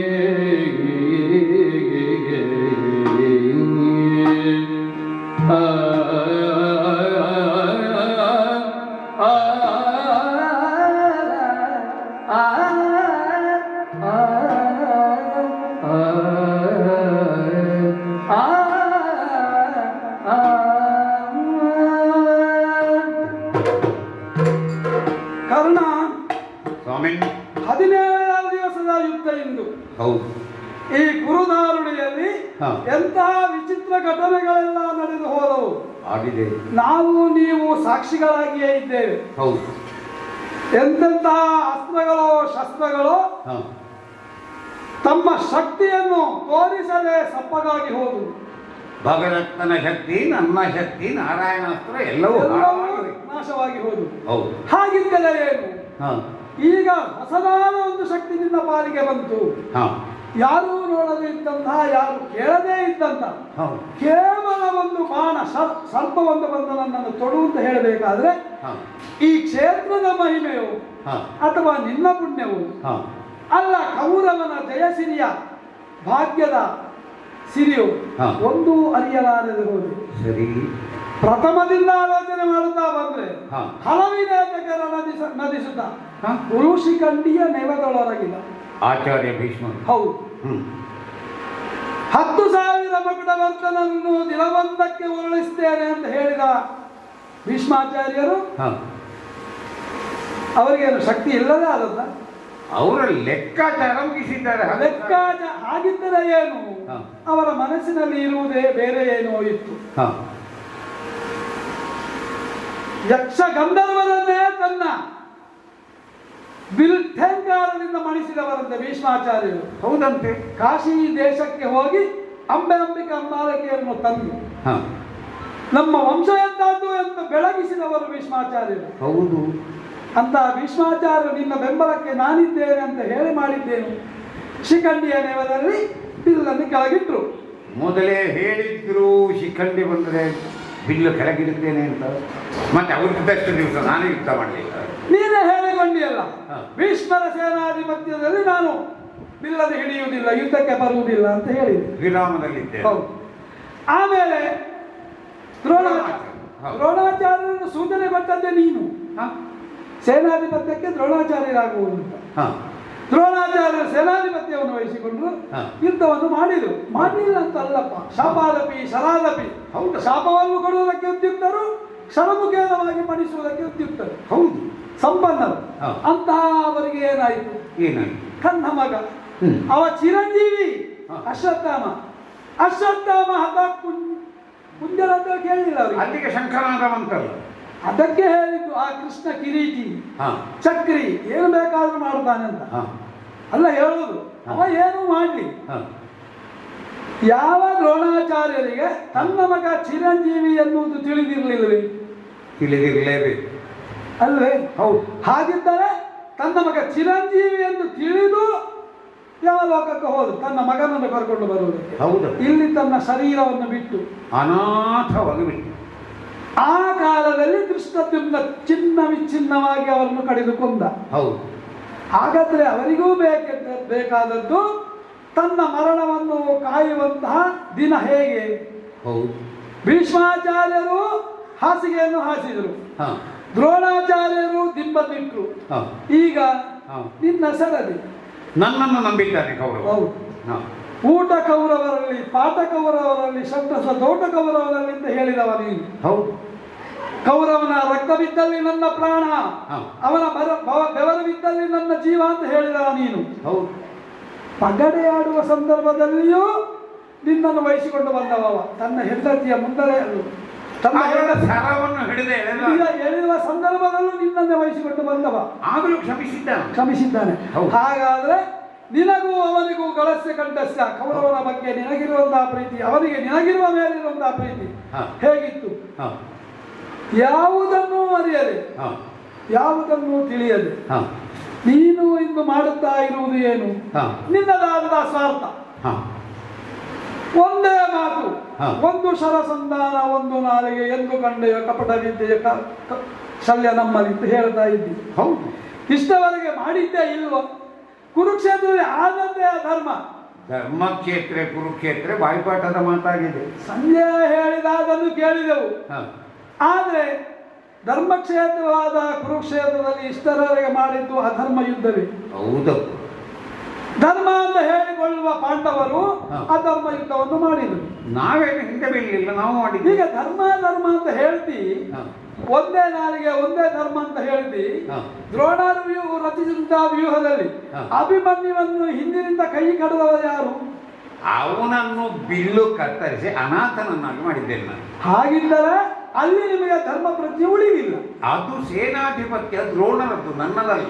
ಅವರು ಹೇಳಿದ ಕಾರಣ ನಾನು ಆ ಕೆಲಸವನ್ನು ಮಾಡಿದೆ. ಅಂದ್ರೆ ಆ ದೋಷ ಅವರ ಪಾಲಿಗೆ ಹೋಯ್ತು, ನಿಮಗಿಲ್ಲ. ಹಾಗಿದ್ದರೆ ಈಗ ಸೇನಾಧಿಪತಿಯನ್ನು ವಹಿಸಿಕೊಂಡು ಬಂದಿರುವವ ನೀನು. ನಾನೇ. ನೀನು ಜಯಲಲೆಯನ್ನು ಕೌರವನಿಗೆ ಒದಗಿಸಬೇಕೋ ಬೇಡ? ಅದಕ್ಕಾಗಿಯೇ ಪ್ರಯತ್ನ. ಆದ್ದರಿಂದಲೇ ಅಲ್ಲವೇ ನನ್ನನ್ನು ಸೇನಾಧಿಪತಿಯಾಗಿ ನೀವು ಸಾರಥ್ಯವನ್ನು ಮಾಡಬೇಕು ಶಲ್ಯ ಭೂಪತಿಗಳೇ ಅಂತ ಹೇಳಿದ್ದು. ಹೌದು. ನಿನ್ನನ್ನು ನಿಂದಿಸಿದ್ರು, ಆದರೆ ನಿನ್ನಂತಹ ಶಕ್ತಿಯನ್ನು ಕಂಡಾಗ ನಾನು ಒಮ್ಮೆ ಹೆಮ್ಮೆ ಪಟ್ಟಿದ್ದೆ. ಹೌದು. ಇಂದು ಸಾಯಂಕಾಲದೊಳಗೆ ಅರ್ಜುನನನ್ನು ಮಣಿಸ್ತೇನೆ, ಗೆಲ್ತೇನೆ ಅಂತ ಹೇಳಿದವ ನೀನು. ಹೌದು. ಅದರಲ್ಲಿ ಉದ್ಯುಕ್ತನೂ ಆಗಿದ್ದೆ. ಇಷ್ಟರವರೆಗಿನ ಪ್ರಯತ್ನ ನಿನ್ನದು ಫಲಿಸಿದೆ.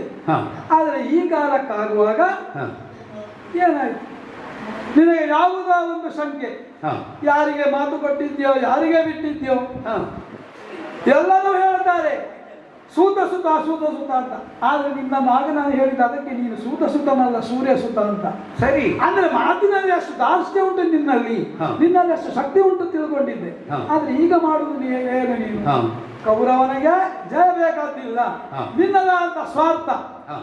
ನಾನು ಹೇಳಿದ ಮಾತನ್ನು ಉಳಿಸಿಕೊಳ್ಳಬೇಕಾದ ನನ್ನ ಧರ್ಮ ಅಂತ ಹೇಳಿದ್ದೆ. ಸ್ವಾರ್ಥ ಅಲ್ಲ ಸ್ವಾಮಿ, ಸ್ವಂತಿಕೆ. ನನ್ನ ಅಭಿಮಾನವನ್ನು ನಾನು ಮಾಡಬೇಕು.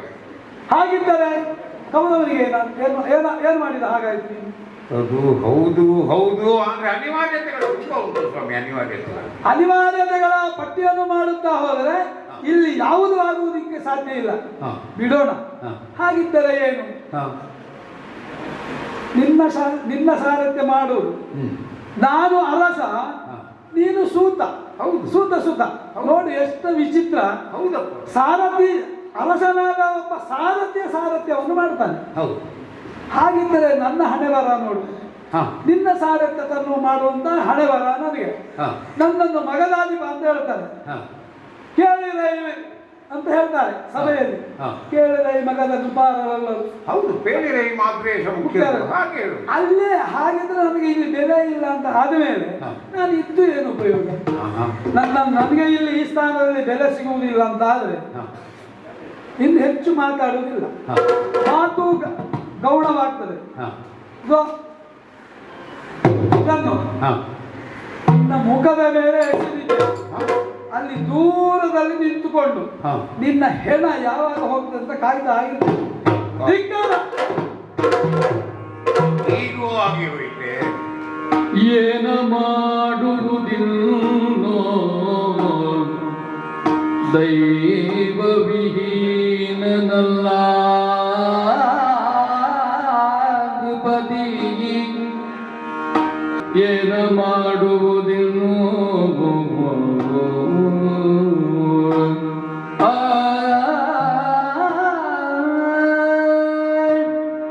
ಏನು ಮಾಡಲಿ, ನಾನು ಏನು ಮಾಡಲಿ? ಸೇನಾಧಿಪತಿಯಾಗಿ ನಾನು ಸೈನಿಕರಿಗೆ ಆಜ್ಞೆ ಕೊಡಬಹುದಾಗಿತ್ತು. ಕಟ್ಟಿ ಹಾಕಿ ಶಲ್ಯವನ್ನು ಉಂಟು. ಮನಸ್ಸೊಪ್ಪಿತು. ನನಗೆ ಹೇಗೆ ಸ್ವಾಭಿಮಾನ ಇದೆಯೋ ಶಲ್ಯ ಭೂಪತಿಗಳಿಗೂ ಅಷ್ಟೇ ಸ್ವಾಭಿಮಾನ ಇರುವುದು ತಪ್ಪಲ್ಲ ತಾನೆ?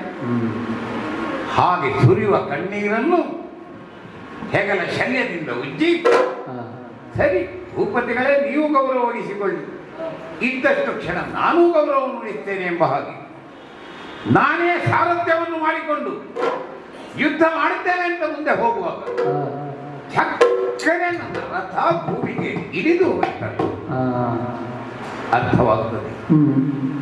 ಹಿಂದೊಮ್ಮೆ ಬಾಲ್ಯದಲ್ಲಿ ಬಾಣ ಪ್ರಯೋಗದ ಅಭ್ಯಾಸವನ್ನು ನಾನು ಮಾಡುತ್ತಿದ್ದಂತಹ ಸಂದರ್ಭದಲ್ಲಿ ಎಲ್ಲೋ ಪುದಲಿನಲ್ಲಿ ಅಲುಗಾಟ ಕಂಡಿತ್ತು. ಅಲ್ಲಿ ಇದ್ದದ್ದು ಹುಲಿಯೋ ಸಿಂಹೋ ಕ್ರೂರ ಮೃಗವಾಗಿರಬಹುದು ಅಂತ ಒಂದು ಬಾಣವನ್ನು ಪ್ರಯೋಗಿಸಿದೆ. ಅಲ್ಲಿದ್ದದ್ದು ಒಂದು ತೇನು. ಆ ತೇನು ಒಬ್ಬ ಬ್ರಾಹ್ಮಣನ ತೇನುವಾಗಿತ್ತು. ಎಲ್ಲ ಪಾಪಿ, ನನ್ನ ಹೋಮಧೇನುವನ್ನು ನೀನು ಕೊಂದು ಬಿಟ್ಟಿಯಲ್ಲ, ನಿನ್ನ ಅವಸಾನ ಕಾಲದಲ್ಲಿ ಈ ಭೂಮಿ ಮುಂಗಲಿ ಎಂಬುದಾಗಿ ಶಾಪ ಕೊಟ್ಟಿದ್ದೆ. ಇದೇ ಶಾಪ ಒಬ್ಬ ಬಡವ ಪ್ರಾಣಿಗನು ಹೇಳಿದ್ದುಂಟು. ಹಾಗಿದ್ರೇನು, ಆ ಶಾಪ ನನ್ನನ್ನು ಬೆಂಬಿಡದೆ ಕಾಡ್ತಾ ಇದೆ. ರಕ್ತದಿಂದ ತೊಯ್ದಂತಹ ಈ ಕುರುಧಾರಣೆಯಲ್ಲಿ ನನ್ನ ರಥ ಇಳಿದು ಹೋಗಿದೆ. ನಾನೇ ರಥದಿಂದ ಇಳಿದೆ. ಈ ರಥವನ್ನು ಎತ್ತಿ ಸುವ್ಯವಸ್ಥಿತವಾಗಿ ನಿಲ್ಲಿಸಿ, ಸಾರಥಿ ಇಲ್ಲದಿದ್ದರೂ ಕೂಡ ದ್ವೈರಥ ಯುದ್ಧದಾರಿ ಯುದ್ಧಕ್ಕೆ ಸಿದ್ಧನಾಗಬೇಕು ಅಂತ ಯಾರು ಯೋಚಿಸಿದರೆ ಅಷ್ಟು ಕಾಲಾವಕಾಶ ಸಿಕ್ಕಿತು. ನಾನೇ ನನ್ನಲ್ಲಿ ತರ್ಕಿಸುವುದು. ಅರ್ಜುನ ನನ್ನ ಪ್ರತಿಸ್ಪರ್ಧಿ, ನನ್ನ ವೈರಿಯೇ ಹೌದಾದರೂ ಕೂಡ ನಾನು ಇವನಣ್ಣ. ನನ್ನನ್ನು ಹೆತ್ತ ತಾಯಿಯೇ ತಾನೆ ಇವನನ್ನು ಹೆತ್ತದ್ದು. ಕಣ್ಣರಿಯದಿದ್ದರೂ ಕರುಳರಿಯದೇ ಇರಲಿಕ್ಕಿಲ್ಲ. ಸ್ವಲ್ಪ ಸಮಯಾವಕಾಶವನ್ನು ಅರ್ಜುನಲ್ಲೇ ಕೇಳಬೇಕಾಗಿದೆ. ಎಲ್ಲ ಪಾರ್ಥ ಕೇಳು ನುಲಿಲ್ಲ ಮಾತಾ ಚಲನಂಗನ ಹೇ ಧರ್ಮದಾದ ನೆಲದಲ್ಲಿ ಭೂಮಿ ಮಡಿಸಿ ಪೂರಭವು ಕಲಹಗಾನು ಬರಿಗೆ ಅಲಸದು ಮತವು ಎಲೆ ಪಾಪರಿ ಕೇಳು ಒಲಿದಿಲ್ಲ ಮಾತಾ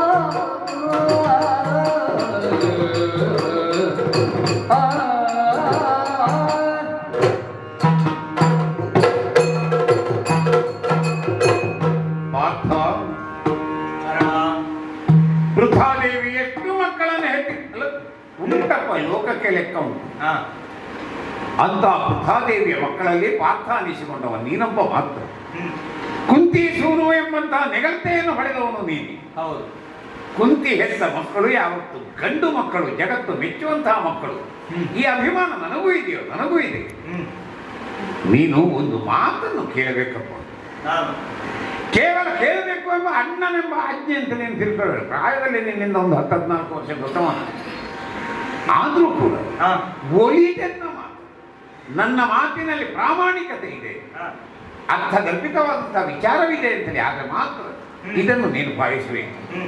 ನಾನು ಆಡುವಂತಹ ಮಾತು ಕೇವಲ ಅರ್ಜುನನಿಗೆ ಆದರೂ ಕೂಡ ಸುತ್ತಲೂ ನೋಡು ವೀರಾಗ್ರೇಸರು ಹೌದು ತಮ್ಮ ಪ್ರಾಣವನ್ನೇ ಪಣವಾಗಿಟ್ಟುಕೊಂಡು ಮರಣವನ್ನು ಬೆನ್ನಿಗೆ ಕಟ್ಟಿಕೊಂಡು ಸಮರದಲ್ಲಿ ತಮ್ಮನ್ನು ತೊಲಗಿಸಿಕೊಂಡವರು.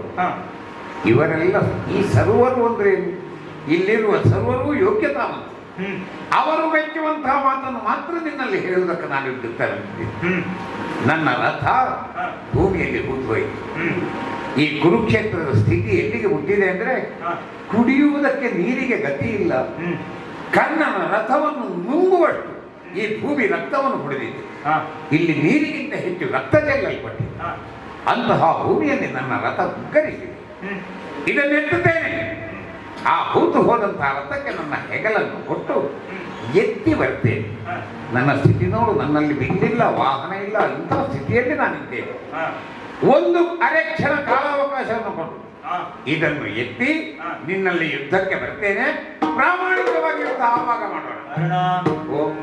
ನಿನ್ನೆ ದಿವಸ ಈ ಮಾತು ಮಾತಾಡುತ್ತಿದ್ರೆ ಒಲಿಯುತ್ತಿರ್ಲಿಲ್ಲ ನಾನು, ಅದಕ್ಕೆ ಬೆಲೆ ಕೊಡುತ್ತಿರ್ಲಿಲ್ಲ ನಾನು. ಅಷ್ಟರವರೆಗೆ ನೀನು ನನಗೆ ವಿರೋಧಿ. ಆದ್ರೆ ಇವತ್ತಿನ ದಿವಸ ನಮ್ಮ ದೇವರು ಹೇಳಿದ್ರಲ್ಲ, ಅಹಾರತಿ ಕರಣ ಏನಿತ್ತು ಸತ್ವಾತಿ ಶಯನೋ, ದೇವರ ಭಾಷೆ. ನಮ್ಮ ದೇವರು ಮೆಚ್ಚಿದ ಕಾರಣದಿಂದ ಅಸಮಬಲ ನೀನಾಹುದು. ಅಸಮಬಲ ನುಡಿಗುಳಿದ ಧನಂಜಯೋ ವಸುದೆ ಗಿರುಹಲು ತಾಪಮೋ ಬಡಿಗ ರಾಧೆಯನದು ತಿರುಗಿ ಬಾಗಿ ಮಂಡಿಯ ನೂರಿ ಗಾಲಿಯೋ ಬಿಡುದೆತ್ತು ತಿರುಗಾಣುದ ಅಸಮಬಲವೆಂದು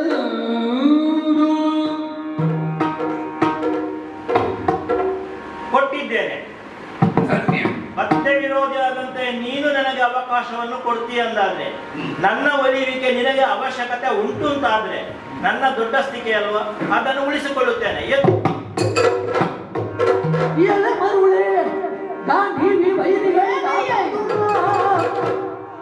ಮುಸುಕಿದಾಗಲೇ ಅವನು ಬೇಕೆಂಬುದರ ಸುಗಳ ಹಸನಾದ ನೀತಿ ಕೊಡು ಕೊಡು ಅವನೆಂದು ಮುರವೈ ನರಗೆ ಬೆಸದೆ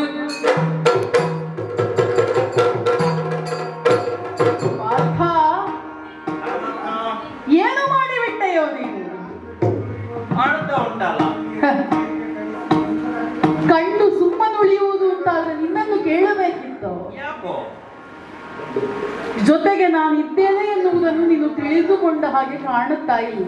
ಆದ್ರಿಂದ ಇಂಥ ಮಾತುಗಳು ಬರುವುದು ನೀನು ಹತ್ತಿರ ಇದ್ರಿಂದ. ಅಯ್ಯ, ನಾನು ಹತ್ತಿರ ಇರಬಹುದು, ಆದರೆ ಯಾವುದಾದರೂ ಒಂದು ನಿರ್ಧಾರವನ್ನು ನೀವು ಕೈಗೊಳ್ಳಬೇಕು ಅಂತಾಗುವಾಗ ನನ್ನಲ್ಲಿ ಒಂದು ಮಾತು ಕೇಳಬೇಕು ಅಂತ ನಿನಗೆ ಅನ್ನಿಸ್ಲಿಲ್ಲವೋ? ಆಲೋಚಿಸುವಂತ ಅವಕಾಶವೇ ಇರಲಿಲ್ಲ ಅಲ್ಲಿ. ಸರಿ ಬಿಡು. ಒಲಿದು ಓ, ಅವ ಕೇಳಿದ್ದು ನೀನು ಒಲಿದು ಕೊಟ್ಟದ್ದು. ನಾನಿದ್ದದಕ್ಕೆ ಬೆಲೆ ಅಲ್ಲಿ ಎಲ್ಲಿ ಸಿಗುವುದಕ್ಕೆ ಸಾಧ್ಯ ಇರಲಿ. ಆತನಿಗೆ ಒಲಿದು ನೀನು ಮಾತು ಕೊಟ್ಟದ್ದಾಯಿ. ಎತ್ತು ರಥವನ್ನೆತ್ತು ಅಂತ. ಅಷ್ಟರವರೆಗೆ ನೀನು ಇಲ್ಲಿ ಸುಮ್ಮನೆ ಉಳಿಯಿತಿ ಅಂತ. ನಿನಗೆ ಏನಾಗಿದೆ ಅಂತ? ಯಾಕೆ ಹೀಗಾಡುತ್ತಾ ಇದ್ದಿ? ಮರುಳನ ಹಾಗೆ ವರ್ತಿಸುತ್ತಾ ಇದ್ದೀಯಲ್ಲ. ಯುದ್ಧ ರಂಗದಲ್ಲಿರುವವರು ಯುದ್ಧ ನೀತಿ ಎನ್ನುವಂತಹ ಸಾಮಾನ್ಯ ಜ್ಞಾನವನ್ನು ಹೊಂದದೆ ಯುದ್ಧ ಕಣಕ್ಕೆ ಇಳಿಯುವುದಕ್ಕೆ ತೊಡಗಿದರು ಅಂತಾದರೆ ಯುದ್ಧದಲ್ಲಿ ಜಯಲಕ್ಷ್ಮಿ ಅವರನ್ನು ಆಲಂಗಿಸುವುದಕ್ಕೆ ಸಾಧ್ಯ ಉಂಟೇನೋ? ಎಲ್ಲ ಹೌದು. ಬಿಲ್ಲು ಬೇಕು, ಬಾಣ ಬೇಕು, ಯುದ್ಧ ಬೇಕು, ಎಲ್ಲ ಬೇಕು. ಹೌದು. ಈಗ ಅವ ಬೇಡ ಎಂದಾಗ ವಸುದೆ ಹೇಳಿ ಧನುವನ್ನು ಇಳುಹಿ ಸ್ವಲ್ಪ ಅವಕಾಶ ಕೊಡ್ಬೇಕು. ನೀನು ಬಂದದ್ದು ಯಾಕೆ ಯುದ್ಧಕ್ಕೆ? ಯುದ್ಧ ನೀತಿಯಲ್ಲಿ ಎದುರಿನ ವೈರಿ ಸೋತ ಕ್ಷಣದಲ್ಲಿ ನಾವು ಶರಣಾಗಿ ಸುಮ್ಮನೆ ಉಳಿಯಬೇಕು ಅಂತ ಉಂಟೋ, ಅಥವಾ ಆ ಕ್ಷಣವನ್ನು ನಾವು ಸದುಪಯೋಗ ಪಡಿಸಿಕೊಳ್ಳುವುದರ ಮುಖೇನ ಆ ಎದುರಾಳಿಯನ್ನು ಎದುರಿಸಿ ಜಯವನ್ನು ನಮ್ಮ ಪಾಲಿಗೆ ಅಪ್ಪಿಕೊಳ್ಳಬೇಕು ಅಂತ ಉಂಟು. ಸರಿ, ನೀನು ಹೇಳೋದು. ಆ ಅವನು ಅಂತಹ ಒಂದು ವ್ಯವಸ್ಥೆಯಲ್ಲಿ ಇರುತ್ತಿದ್ರೆ ಹೌದು. ಅವನು ಹೇಳಿದನಲ್ಲ, ನನ್ನ ರಥ ಇಲ್ಲ, ಧನು ಇಲ್ಲ, ಬಾಣ ಇಲ್ಲ, ಅವಕಾಶವನ್ನು ಕೊಡು, ಸಮನತನಾಗಿ ನಿನಗೆ ಯುದ್ಧವನ್ನು ಕೊಡುತ್ತೇನೆ ಅಂತ. ಅದಕ್ಕೆ ಸ್ವಲ್ಪ ನಿಲ್ಲಿದ್ದು. ಅಯ್ಯ, ನಿಂತದ್ದು ಯಾಕೆ ಅಂತಲೇ ನಾನು ಪ್ರಶ್ನಿಸುವುದಕ್ಕೆ ಹೊರಟದ್ದು. ಯುದ್ಧ ರಂಗದಲ್ಲಿ ಎದುರಾಳಿಯಾದವ ಕೈ ಸೋತಿದ್ದಾನೆ, ಅವನ ಕೈಯಲ್ಲಿ ಆಯುಧಗಳಿಲ್ಲ, ಆತ ಹೋರಾಡುವುದಕ್ಕೆ ಸಮರ್ಥನಲ್ಲ ಅಂತ ಗೊತ್ತಾದ ಮೇಲೆ ಆ ಕ್ಷಣವನ್ನು ನಾವು ಉಪಯೋಗಿಸಿಕೊಳ್ಳಬೇಕು. ಹೀಗೆ ನೀವು ಇರುವುದು ಸರಿಯಲ್ಲ ಅಂತ ಅಡುತ್ತಾ ಇದ್ದೇನೆ. ಅವನು ಒಂದು ವೇಳೆ ಹೇಳದಿದ್ದರೆ ನಾನು ಬೀಳ್ತಿದ್ದೇನೆ ಬಾಣ. ಅಲ್ಲ, ಅವ ಹೇಳಿ ಇಷ್ಟು ಏನು ಇಲ್ಲ ನಾನೇನು ಮಾಡ್ಬೇಕು ಅಂತ ಸ್ವಲ್ಪ ಪಾರ್ಥ, ಅವ ಹೇಳಿ ನೀನಿಷ್ಟು ಬಾಣ ಬಿಟ್ಟದ್ದ ಅಲ್ಲವಲ್ಲ. ಪರಮಾತ್ಮ ನೀನಿದ್ದೆ ಅನ್ನುವಂತಹ ಧೈರ್ಯದಲ್ಲಿ ಇಷ್ಟರವರೆಗೆ ಯುದ್ಧರಂಗದಲ್ಲಿ ನಾನು ವ್ಯವಹರಿಸಿದೆ. ಆ ಒಂದು ಧೈರ್ಯದಿಂದ ಅವನಿಗೆ ಮಾತು ಒಲಿದು ನೀನು ಮಾತು ಕೊಟ್ಟೆ ಅಂತ ಆಡಿದೆ. ನನ್ನಲ್ಲಿ ಕೇಳದೆ ಮಾತು ಕೊಟ್ಟರೂ ಕೂಡ ನಿನಗೆ ಎಚ್ಚರಿಕೆ ಕೊಡುತ್ತಾ ಇದ್ದೇನೆ. ಅವ ಕೇಳಿದ ಅಂತ ನೀನು ನಿನ್ನ ಧನುವನ್ನು ಕೆಳಗಿಳುಗಬೇಕಾಗಿಲ್ಲ. ಬಾಣವನ್ನು ಎಸೆಯುವುದರ ಮುಖೇನ ಎದುರಾಳಿಯನ್ನು ಸೋಲಿಸುವುದಕ್ಕೆ ಇದುವೇ ಸರಿಯಾದ ಸಮಯ. ದಿವ್ಯಾಸ್ತ್ರವನ್ನು ಕೈಗೊಳ್ಳು, ತಡ ಮಾಡಬೇಡ. ಆ ಕರ್ಣನನ್ನು ಈ ಕ್ಷಣಕ್ಕೆ ಬಾಣದ ಮುಖೇನ ಇಲ್ಲವಾಗಿಸಬಹುದು. ಹಾಗಾಗಿ ಎಚ್ಚರಿಕೆಯನ್ನು ನೀಡುತ್ತಾ ಇದ್ದೇನೆ. ಸಮಯವನ್ನು ಕಾಯಬೇಡ, ವ್ಯರ್ಥ ಮಾಡಬೇಡ. ಇದುವೇ ಸರಿಯಾದ ಸಮಯ. ಪ್ರಯೋಗಿಸು. ಅವನ ಸ್ಥಿತಿ ನಿನ್ನ ಅಗತ್ಯ ಇಲ್ಲ. ತೊಡು ಎಂದು ಆಜ್ಞಾಪಿಸಿದ್ಯ ಕೃಷ್ಣ. ಮನಸ್ಸಿಗೆ ಪಿತನೇ, ಏನ್ ಹೇಳಿ ನಿನಗೆ? ಮನಸ್ಸಿದ ಪಿದ ನೀನು ಮಾತಿಲಿ ಬಿಟ್ಟಾಡು ಕರ್ಣಯಾದೈ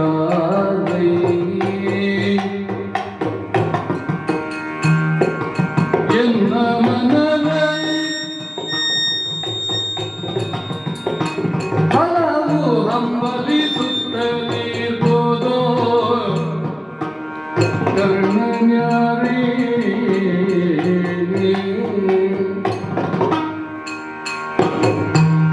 ತನುವೆತ್ತಲಾರೆ ಕೂದನೆ ಕೊಡಲಾರೆನು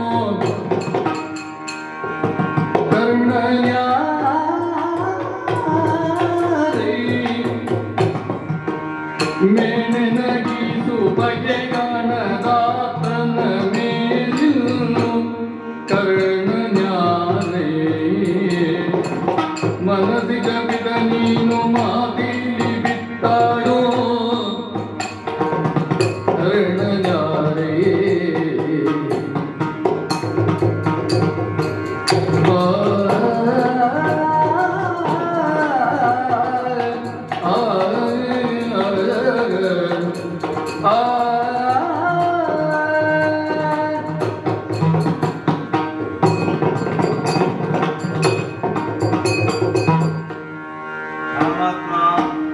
ಪಾರ್ಥ, ಮನಸ್ಸಿನಲ್ಲಿ ಆಗುವಂತ ಯಾವುದೇ ಭಾವನೆಗಳಿಗೆ ಆಕಾರವ ವಿಕಾರವ ಕೊಡುವವ ನೀನು. ಆದ್ರಿಂದ ನಿನ್ನನ್ನು ಮನಸ್ಸಿಗೆ ಪಿತ ಅಂತ ಹೇಳೋದು. ಪ್ರತಿಯೊಬ್ಬರ ಮನಸ್ಸಿನಲ್ಲಿಯೂ ಕೂಡ ನೀನು ಇರುತ್ತಿ. ಅವರದ್ದಾದಂತಹ ಭಾವನೆಗೆ ನಿರ್ದಿಷ್ಟವಾದ ಗುರಿಯನ್ನು ನೀನು ತೋರಿಸುತ್ತಿ. ಹೌದು, ಇದು ನಿನ್ನದಾದಂತಹ ದೈವತ್ವದ ಒಂದು ವ್ಯವಹಾರ. ನಾನು ತಿಳಿದುಕೊಂಡರು ಇರುವುದೇ ಹಾಗೆ. ಆದ್ರೆ ಮಾತಿಲಿ ಬಿಟ್ಟಾಡು. ಹೆಚ್ಚಾಡಬಾರದು. ಹಾಗಾದ್ರೆ ಮಾತಿಲಿ ಬಿಟ್ಟಾಡು ಎನ್ನುವಂತಹ ಪರಿಸ್ಥಿತಿಗೆ ಈ ಪಾರ್ಥ ಈಗ ಬಂದಿದ್ದಾನೆ. ಯಾಕೆ ಕೃಷ್ಣ? ಸರ್ವರು ಮೆಚ್ಚುವ ತೆರದಲ್ಲಿ ನೀನು ಸುಮ್ಮನಿರು ಅಂತ ಹೇಳಿದ ಕರ್ಣ. ಆ ಒಂದು ಮಧುರವಾದಂತಹ ಮಾಧುರ್ಯವಾದಂತಹ ಸರ್ವರು ಮೆಚ್ಚುವ ರೀತಿಯಾದಂತಹ ಮಾತನ್ನು ಹೇಳುತ್ತಿರುವಂತಹ ಯೋಗ್ಯತೆ ಇರುವುದು ನಮ್ಮಣ್ಣ ಧರ್ಮರಾಯನಿಗೆ ಮಾತ್ರ. ಅಂತಹ ಮಾತಿನ ಲಾಲಿತ್ಯವನ್ನವ ತೋರಿಸಿದ. ಧರ್ಮರಾಯನ ನಲ್ನುಡಿಗಳಿಗೆ ಮನಸೋಲದವರೇ ಇಲ್ಲ. ಅಂತಹ ಒಂದು ಲಾಲಿತ್ಯದ ಮಾಧುರ್ಯವಾದಂತಹ ಮಾತನ್ನು ಈ ರಣರಂಗದಲ್ಲಿ ನನ್ನ ಬದ್ಧ ವಿರೋಧಿಯಾದಂತಹ ಕರ್ಣ ಉಚ್ಚರಿಸಿದ. ಆವಾಗಲೇ ಅರ್ಧ ನನಗೆ ಮಾನಸಿಕವಾದಂತಹ ಗೊಂದಲವು ಆರಂಭವಾಯಿತು. ಸದಾ ನನ್ನನ್ನು ವಿರೋಧಿಸುತ್ತಿರುವಂತಹ ಆ ಕರ್ಣ, ಹ್ಮ್ ಯಾವತ್ತೂ ನನಗೆ ಬೈಯುತ್ತಿರುವಂತಹ ನನ್ನದಾದಂತಹ ಪರಾಕ್ರಮ ಬಗ್ಗೆ ಟೀಕೆ ಮಾಡುತ್ತಿದ್ದಂತಹ ಆ ಕರ್ಣ ಹ್ಮ್ ಇಂತಹ ಒಂದು ಮಾತನ್ನು ಆಡುತ್ತಾ ಇದ್ದಾನೆಂದಾದ್ರೆ ಹ. ಏಕೆ ಎನ್ನುವಂತಹ ಒಂದು ಗೊಂದಲ. ಹ್ಮ್. ಆಮೇಲೆ ಹ್ಮ್ ಮನದಿ ಹಲವು ಹಂಬಲತೆಗಳು, ಮನಸ್ಸು ಆ ಹಲವು ರೀತಿಯಲ್ಲಿ ಹಂಬಲಿಸುತ್ತಾ ಇದೆ. ಒಂದೇ ರೀತಿಯ ಭಾವನೆಗೆ ಈ ಮನಸ್ಸು ಬರುತ್ತಾ ಇಲ್ಲ. ಹ್ಮ್ ಕೃಷ್ಣ, ಹಾಗಾದ್ರೆ ನಿಮ್ಮ ಮನಸ್ಸು ಸ್ಥಿಮಿತದಲ್ಲಿ ಇಲ್ಲ ಅಂತ ಆಯ್ತು. ಗೊಂದಲಮಯವಾಗಿದೆ. ಯುದ್ಧ ರಂಗದಲ್ಲಿ ಮನಸ್ಸು ಹದಗೆಡುವಂಥದ್ದು ಏನಾಯಿತು ಅಂತ ಬೇಕಲ್ಲ. ಇಷ್ಟುವರೆಗೆ ಆಗಬಾರದಿತ್ತು, ಹ್ಮ್ ಇವಾಗ ಆಗುತ್ತದೆ ಈ ಕರ್ಣನ ವಿಷಯದಲ್ಲಿ, ಕರ್ಣನ ವಿಚಾರಕ್ಕೆ. ಕರ್ಣನ ವಿಚಾರದಲ್ಲಿ. ಆ ಕೃಷ್ಣ, ಹ್ಮ್ ಆತನು ನನ್ನ ಹಗೆಯೂ ಹೌದು, ಹ. ನನ್ನ ಬದ್ಧ ವಿರೋಧಿಯೇ ಹೌದು. ಹಾಗಿದ್ರೆ ನೀವು ಹೀಗೆ ಆತನಲ್ಲಿ ನನಗೆ ಕೋಪ ಇದೆ, ಹ್ಮ್. ಆತನಲ್ಲಿ ನನಗೆ ದ್ವೇಷ ಇದೆ, ಹ್ಮ್. ಆತನನ್ನು ಗೆಲ್ಲಲೇಬೇಕು ಎನ್ನುವಂತಹ ಒಂದು ಹುಮ್ಮಸ್ಸು ಇದೆ. ಹ. ಒಂದು ಕಡೆಯಲ್ಲಿ ಅದು ಎಚ್ಚರಿಸುತ್ತಾ ಇದೆ, ಹ್ಮ್. ಮತ್ತೊಂದೆಡೆಯಲ್ಲಿ ಹ್ಮ್ ಆತನನ್ನು ನೋಡುವಾಗ, ಹ. ಈಗಿನ ಪರಿಸ್ಥಿತಿಯಲ್ಲಿ ಕಾಣುವಾಗ ಹ್ಮ್ ಅಂತ ಕರಣ ಉಕ್ಕುತ್ತಾ ಇದೆ. ಅಂತಃಕರಣ. ಕೃಷ್ಣ, ಹ್ಮ್ ಆ ವಿರೋಧ ಭಾವವೇ ಇಲ್ಲ. ಅದರ ಬದಲಾಗಿ ಹ. ದಯೆ, ದಾಕ್ಷಿಣ್ಯ, ಗೌರವ, ಆತನ ಮೇಲೆ ಅನುಕಂಪ ಮುಂತಾದ ವಾತ್ಸಲ್ಯಾದಿಗಳು ನನ್ನ ಮನಸ್ಸಿನಲ್ಲಿ ತುಮಲಗೊಳ್ಳುತ್ತಾ ಇದೆ.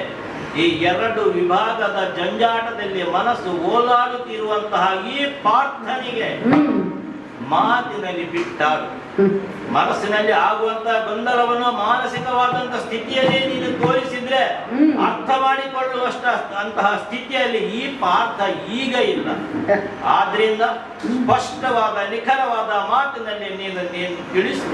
ಕೃಷ್ಣ, ಏನಯ್ಯ? ಕೌರವನನ್ನು ನೋಡಿ, ಈ ಕರ್ಣನನ್ನು ನೋಡಿದಾಗ ಹ. ಈ ರೀತಿಯ ಮನಸ್ಸಿನ ವಿಕಲ್ಪ ಆಗಬೇಕಾದ್ರೆ, ಈ ಮಾನಸಿಕ ಗೊಂದಲ ನನಗೆ ಆಗಬೇಕಾದ್ರೆ ಕಾರಣದಲ್ಲಿ ಏನಾಗಿರಬಹುದೋ ಎನ್ನುವಂಥದ್ದು ಒಂದು ಊಹೆಯಾದರೆ, ಯಾರಿಗೆ ಏನಾಗಿರುವುದು? ಪರಿಣಾಮದಲ್ಲಿ ನನಗೆ, ಹಾ. ಅದರ ಪರಿಣಾಮದಲ್ಲಿ ಧನುವೆತ್ತಲಾರೆ, ಕೈ ಕಾಲು ನಡುಗುತ್ತಾ ಉಂಟು, ಶರೀರ ಕಂಪಿಸುತ್ತಾ ಉಂಟು, ಮನಸ್ಸು ಏಕಾಗ್ರತೆಯಿಂದ ಸಂಪೂರ್ಣ ಕಳೆದು ಹೋಗಿದೆ. ಹ. ಆತನ ಮೇಲೆ ಕೂರ್ಗಣೆಯನ್ನು ಹೂಡಲಾರೆ. ಹ್ಮ್ ಕೃಷ್ಣ, ಏನು? ಇಂತಹ ಒಂದು ಭಾವನೆಗೆ ನಾನು ಒಳಗಾಗಬೇಕಾದ್ರೆ, ಹ್ಮ್ ಅವನಿಗೆ ಕೂರ್ಗಣೆಯನ್ನು ನಾನು ಬಿಡಬೇಕಾಗಿದ್ರೆ ಹ್ಮ್ ಅವನಲ್ಲಿ ಹಗೆ ಬೇಕಲ್ಲ ನನಗೆ. ನಿನಗಿತ್ತಲ್ಲ ಹಾಗೆ. ಇಷ್ಟವರೆಗೆ ಇತ್ತು, ಈವಾಗ ಹಗೆ ಗಾನದಾತನ ಮೇಲೆ. ಕೃಷ್ಣ, ಪಾರ್ಥ, ಈ ಕರ್ಣನನ್ನು ನೋಡುವಾಗ ಇಂತಹ ಭಾವನೆಗಳು ಯಾಕೆ ನನಗೆ ಉದ್ಭವವಾಗ್ತದೆ? ಯಾಕೆ ನನ್ನ ಈ ಮನಸ್ಸಿನಲ್ಲಿ ಗೊಂದಲಗೊಳ್ಳುತ್ತದೆ? ಯಾಕೆ ನನ್ನ ಶಾರೀರಿಕವಾದಂತಹ ಎಲ್ಲ ಮನಸ್ಸು, ಬುದ್ಧಿ, ಶಾರೀರ ದುರ್ಬಲತೆಗೆ ಈಡಾಗುತ್ತದೆ? ಅರ್ಥವಾಗುವುದಿಲ್ಲ ಕೃಷ್ಣ. ಅದಲ್ಲದೆ ಅವನು ಮಾಡುವಂತ ಕೃತಿ ನೋಡು, ನೋಡು, ರಥವನ್ನು ಎತ್ತುವಂತಹ ಒಡವಿಪತಿ, ಕೊಡವಿ ಬಾಲಕನಿಂದ ಹೆಚ್ಚು ತೋರುತ್ತಲಿದೆ ಕರ್ಣನ್ಯಾರಿ. ಎಲ್ಲ ಒಡ ಹುಟ್ಟಿದವರ ಸಂಬಂಧಿಯೋ ತಿಳಿಯರು ಕರ್ಣನ್ಯಾರಿ.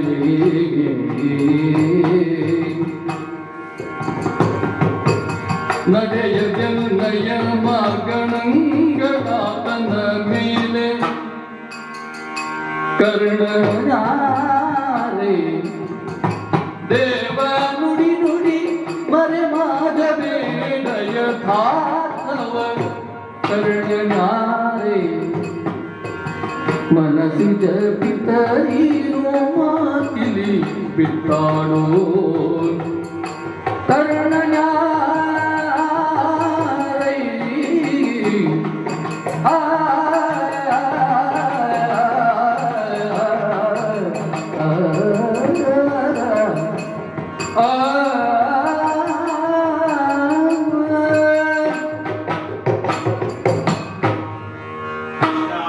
ಪಾರ್ಥ, ಒಡವಿ ಬಾಲಕನಾದಂತ ಧರ್ಮರಾಯ ನಮ್ಮ ಅಣ್ಣ,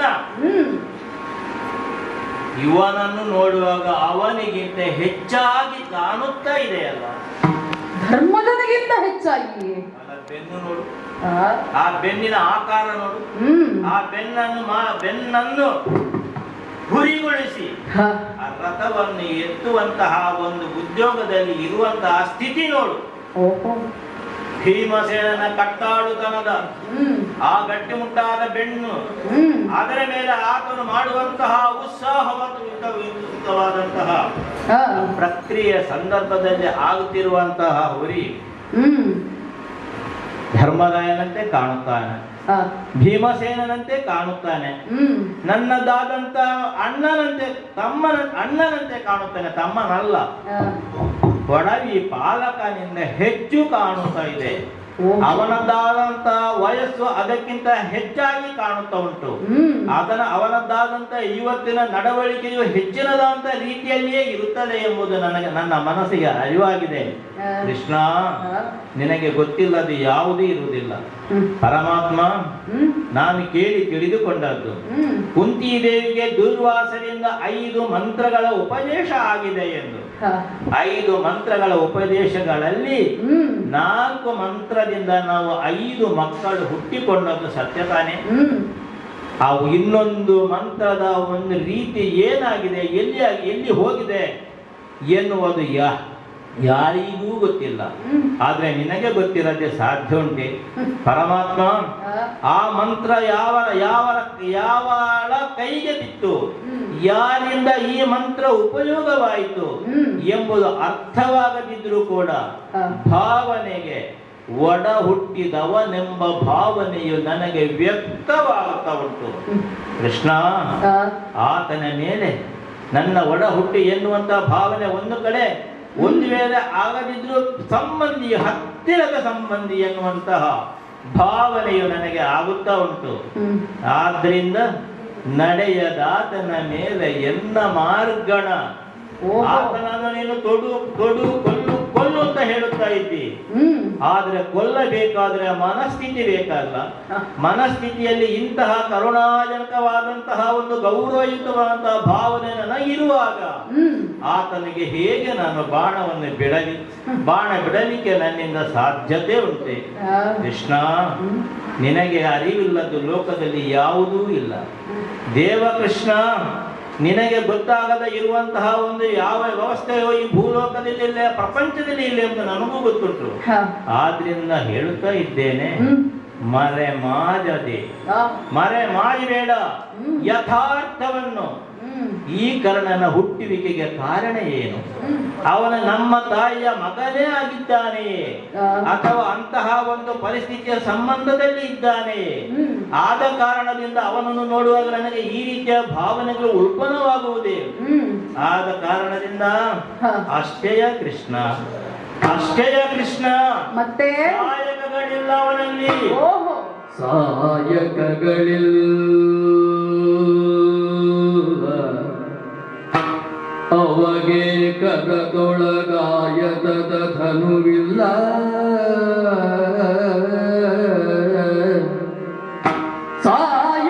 ಸಾಯಕಗಳಿಲ್ಲ ಅವಗೆ ಕರದೊಳಗಾಯದ ಧನುವಿಲ್ಲ.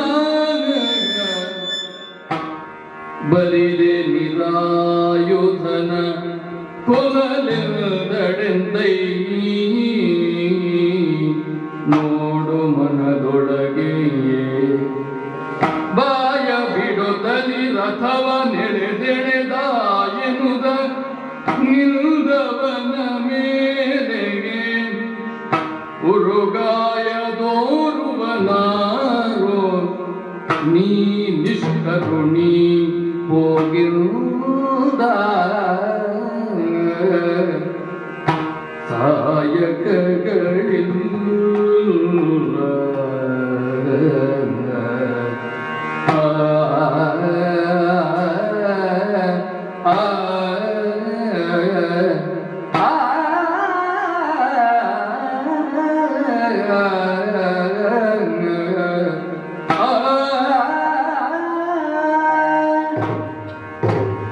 ಪರಮಾತ್ಮ ಪಾರ್ಥ, ಧನುರ್ವಿದ್ಯೆಯನ್ನು ಕಲಿಯುವಂತಹ ಸಂದರ್ಭದಲ್ಲಿ ದ್ರೋಣರು ಇಂತಿಂಥ ಸಂದರ್ಭದಲ್ಲಿ ಇಂತಿಂಥ ಬಾಣಗಳನ್ನು ಇಂತಿಂಥವನ ಮೇಲೆ ಬಿಡಬೇಕೆನ್ನುವಂಥ ನಿರ್ದೇಶನ ಇದೆ.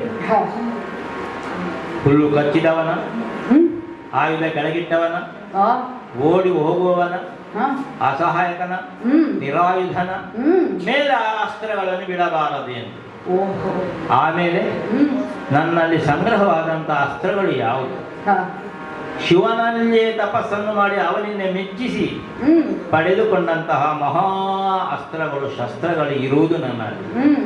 ಆಮೇಲೆ ದೇವಲೋಕದಲ್ಲಿ ಹೋದಂತಹ ಸಂದರ್ಭದಲ್ಲಿ ದೇವೇಂದ್ರನಿಂದ ಕೊಟ್ಟಿರುವಂತಹ ಆಯುಧಗಳು, ಅಸ್ತ್ರ ಶಸ್ತ್ರಾದಿಗಳು ಇವೆಲ್ಲ ನನ್ನಲ್ಲಿ ಸಂಗ್ರಾಹ್ಯವಾಗಿರುವಾಗ ಇಂತಹ ಒಂದು ಪರಿಪುಷ್ಟವಾದಂತಹ ಒಂದು ಸಮರ್ಥವಾದಂತಹ ಆಯುಧ ಪಾಣಿಯಾದಂತಹ ಈ ಪಾರ್ಥನು ಅವರು ಹೇಳಿದಂತಹ ಸಂದರ್ಭಗಳಲ್ಲಿ, ಅವರು ಹೇಳಿದಂತಹ ರೀತಿಯಲ್ಲಿ ನಾನು ಎಣಿಸುವಂತಿದ್ರೆ ಇಂತಹ ಪರಿಸ್ಥಿತಿಯಲ್ಲಿ ಬಿಡಬಾರದು, ಬಿಡವಲ್ಲದು.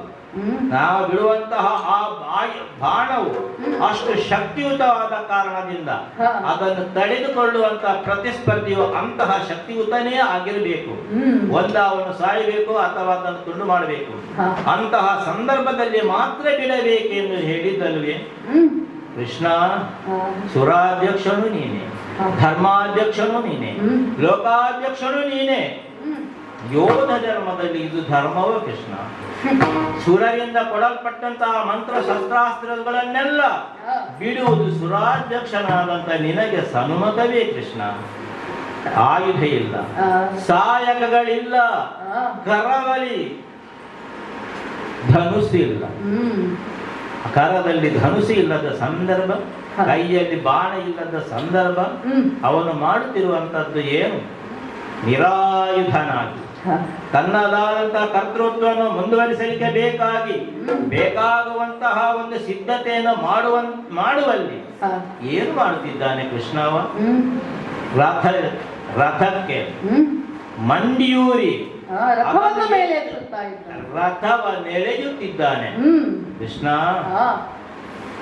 ನೋಡಲು ಕೃಷ್ಣ ನೋಡು ಎನ್ನುವಂತದ್ದು ಒಂದು ಮಾತು ನನಗೆ. ನೋಡುದು ನಾನು ನೋಡುವುದ, ನೀನು ನೋಡುವುದ? ನೋಡಲಾಪನೆ ಆ ಭಾವನೆಗಳಿಗೆ ಅನುಗುಣವಾದಂತಹ ನೋಡಲು ಏನನ್ನು ನೋಡುವುದು? ಅವನು ರಥವನ್ನು ಎಳೆಯುವಂತಹ ಸ್ಥಿತಿಯಲ್ಲಿ ಆ ಕುದುರೆಗಳು ರಥವನ್ನು ಎಳೆಯಲಾಗದೆ ಆಹಾ ಎನ್ನುವಂತಹ ಭಾವನೆಯೊಂದಿಗೆ ಮುಖದಲ್ಲಿ ಆದಷ್ಟು ನೊರೆಗಳನ್ನು ಕಾರುತ್ತಾ ಇವೆ, ಮಂಡಿಯೂರಿ ಎಳೆಯುತ್ತಾ ಇವೆ, ಪ್ರಯತ್ನ ಮಾಡುತ್ತಾ ಇವೆ. ಅದಕ್ಕೆ ಸುಲಭ ಆಗಲಿಕ್ಕೆ ಬೇಕಾಗಿ, ಆ ರಥವನ್ನು ನೆಳೆಯಲಿಕ್ಕೆ ಬೇಕಾಗಿ ಎಳೆಯುತ್ತಿರುವಂತಹ ಕರ್ಣನನ್ನು ನೋಡು. ಹಾ ಹಾ ಹಾ ಎನ್ನುವುದರ ಒಂದಿಗೆ ಜಾ ಜಾ ಜಾ ಎನ್ನುವಂತ ನಿಟ್ಟುಸವನ್ನು ಬಿಟ್ಟು ಸ್ವಸ್ಥವಾಗಿ ಏನೂ ಮಾಡಲಾಗದಂತಹ ಪರಿಸ್ಥಿತಿಯಲ್ಲಿ ನಿಂತಿದ್ದಾನೆ. ಇಂತಹ ಸಂದರ್ಭದಲ್ಲಿ ಲೋಕಾಧ್ಯಕ್ಷನಾದಂತ ನೀನು ನಾನು ಬಾಣ ಬಿಡಬೇಕೆಂದು ಹೇಳುತ್ತೀಯಲ್ಲ, ಎಷ್ಟು ಸರಿ ಕೃಷ್ಣ? ಇದು ಸಮಂಜಸವೇ ಕೃಷ್ಣ? ಅರ್ಜುನ, ಯಾಕೆ ಹೀಗಾಡುತ್ತಾ ಇದ್ದೀರಿ? ಮರುಳೆ ನಿನಗೇನೆಂಬೆ ಮಂದಮತಿ ಸೂತ ಸುತ ನಿವ ನಿನ್ನ ಬಾಂಧವನಿಯೇ, ಹಂದೆ ಕುಲ ಗೆಡುಗ ನೀನೇಸು ಮರುಗುವೆ ಸಾಕು. ಪಿಲ್ದೆಡರಣಾಗ್ರದೊಳಗೆ ಎಸೆವ ಸನ್ಮರುಧವನೆಂದೆನುಗ ನೋಡಿದನೆ ಬಿಡು ವೃಥ ಬಂದು ತನಮೋ ಬಳಿಕ ಧನು ಪಿಡಿದು ತೊಡುದು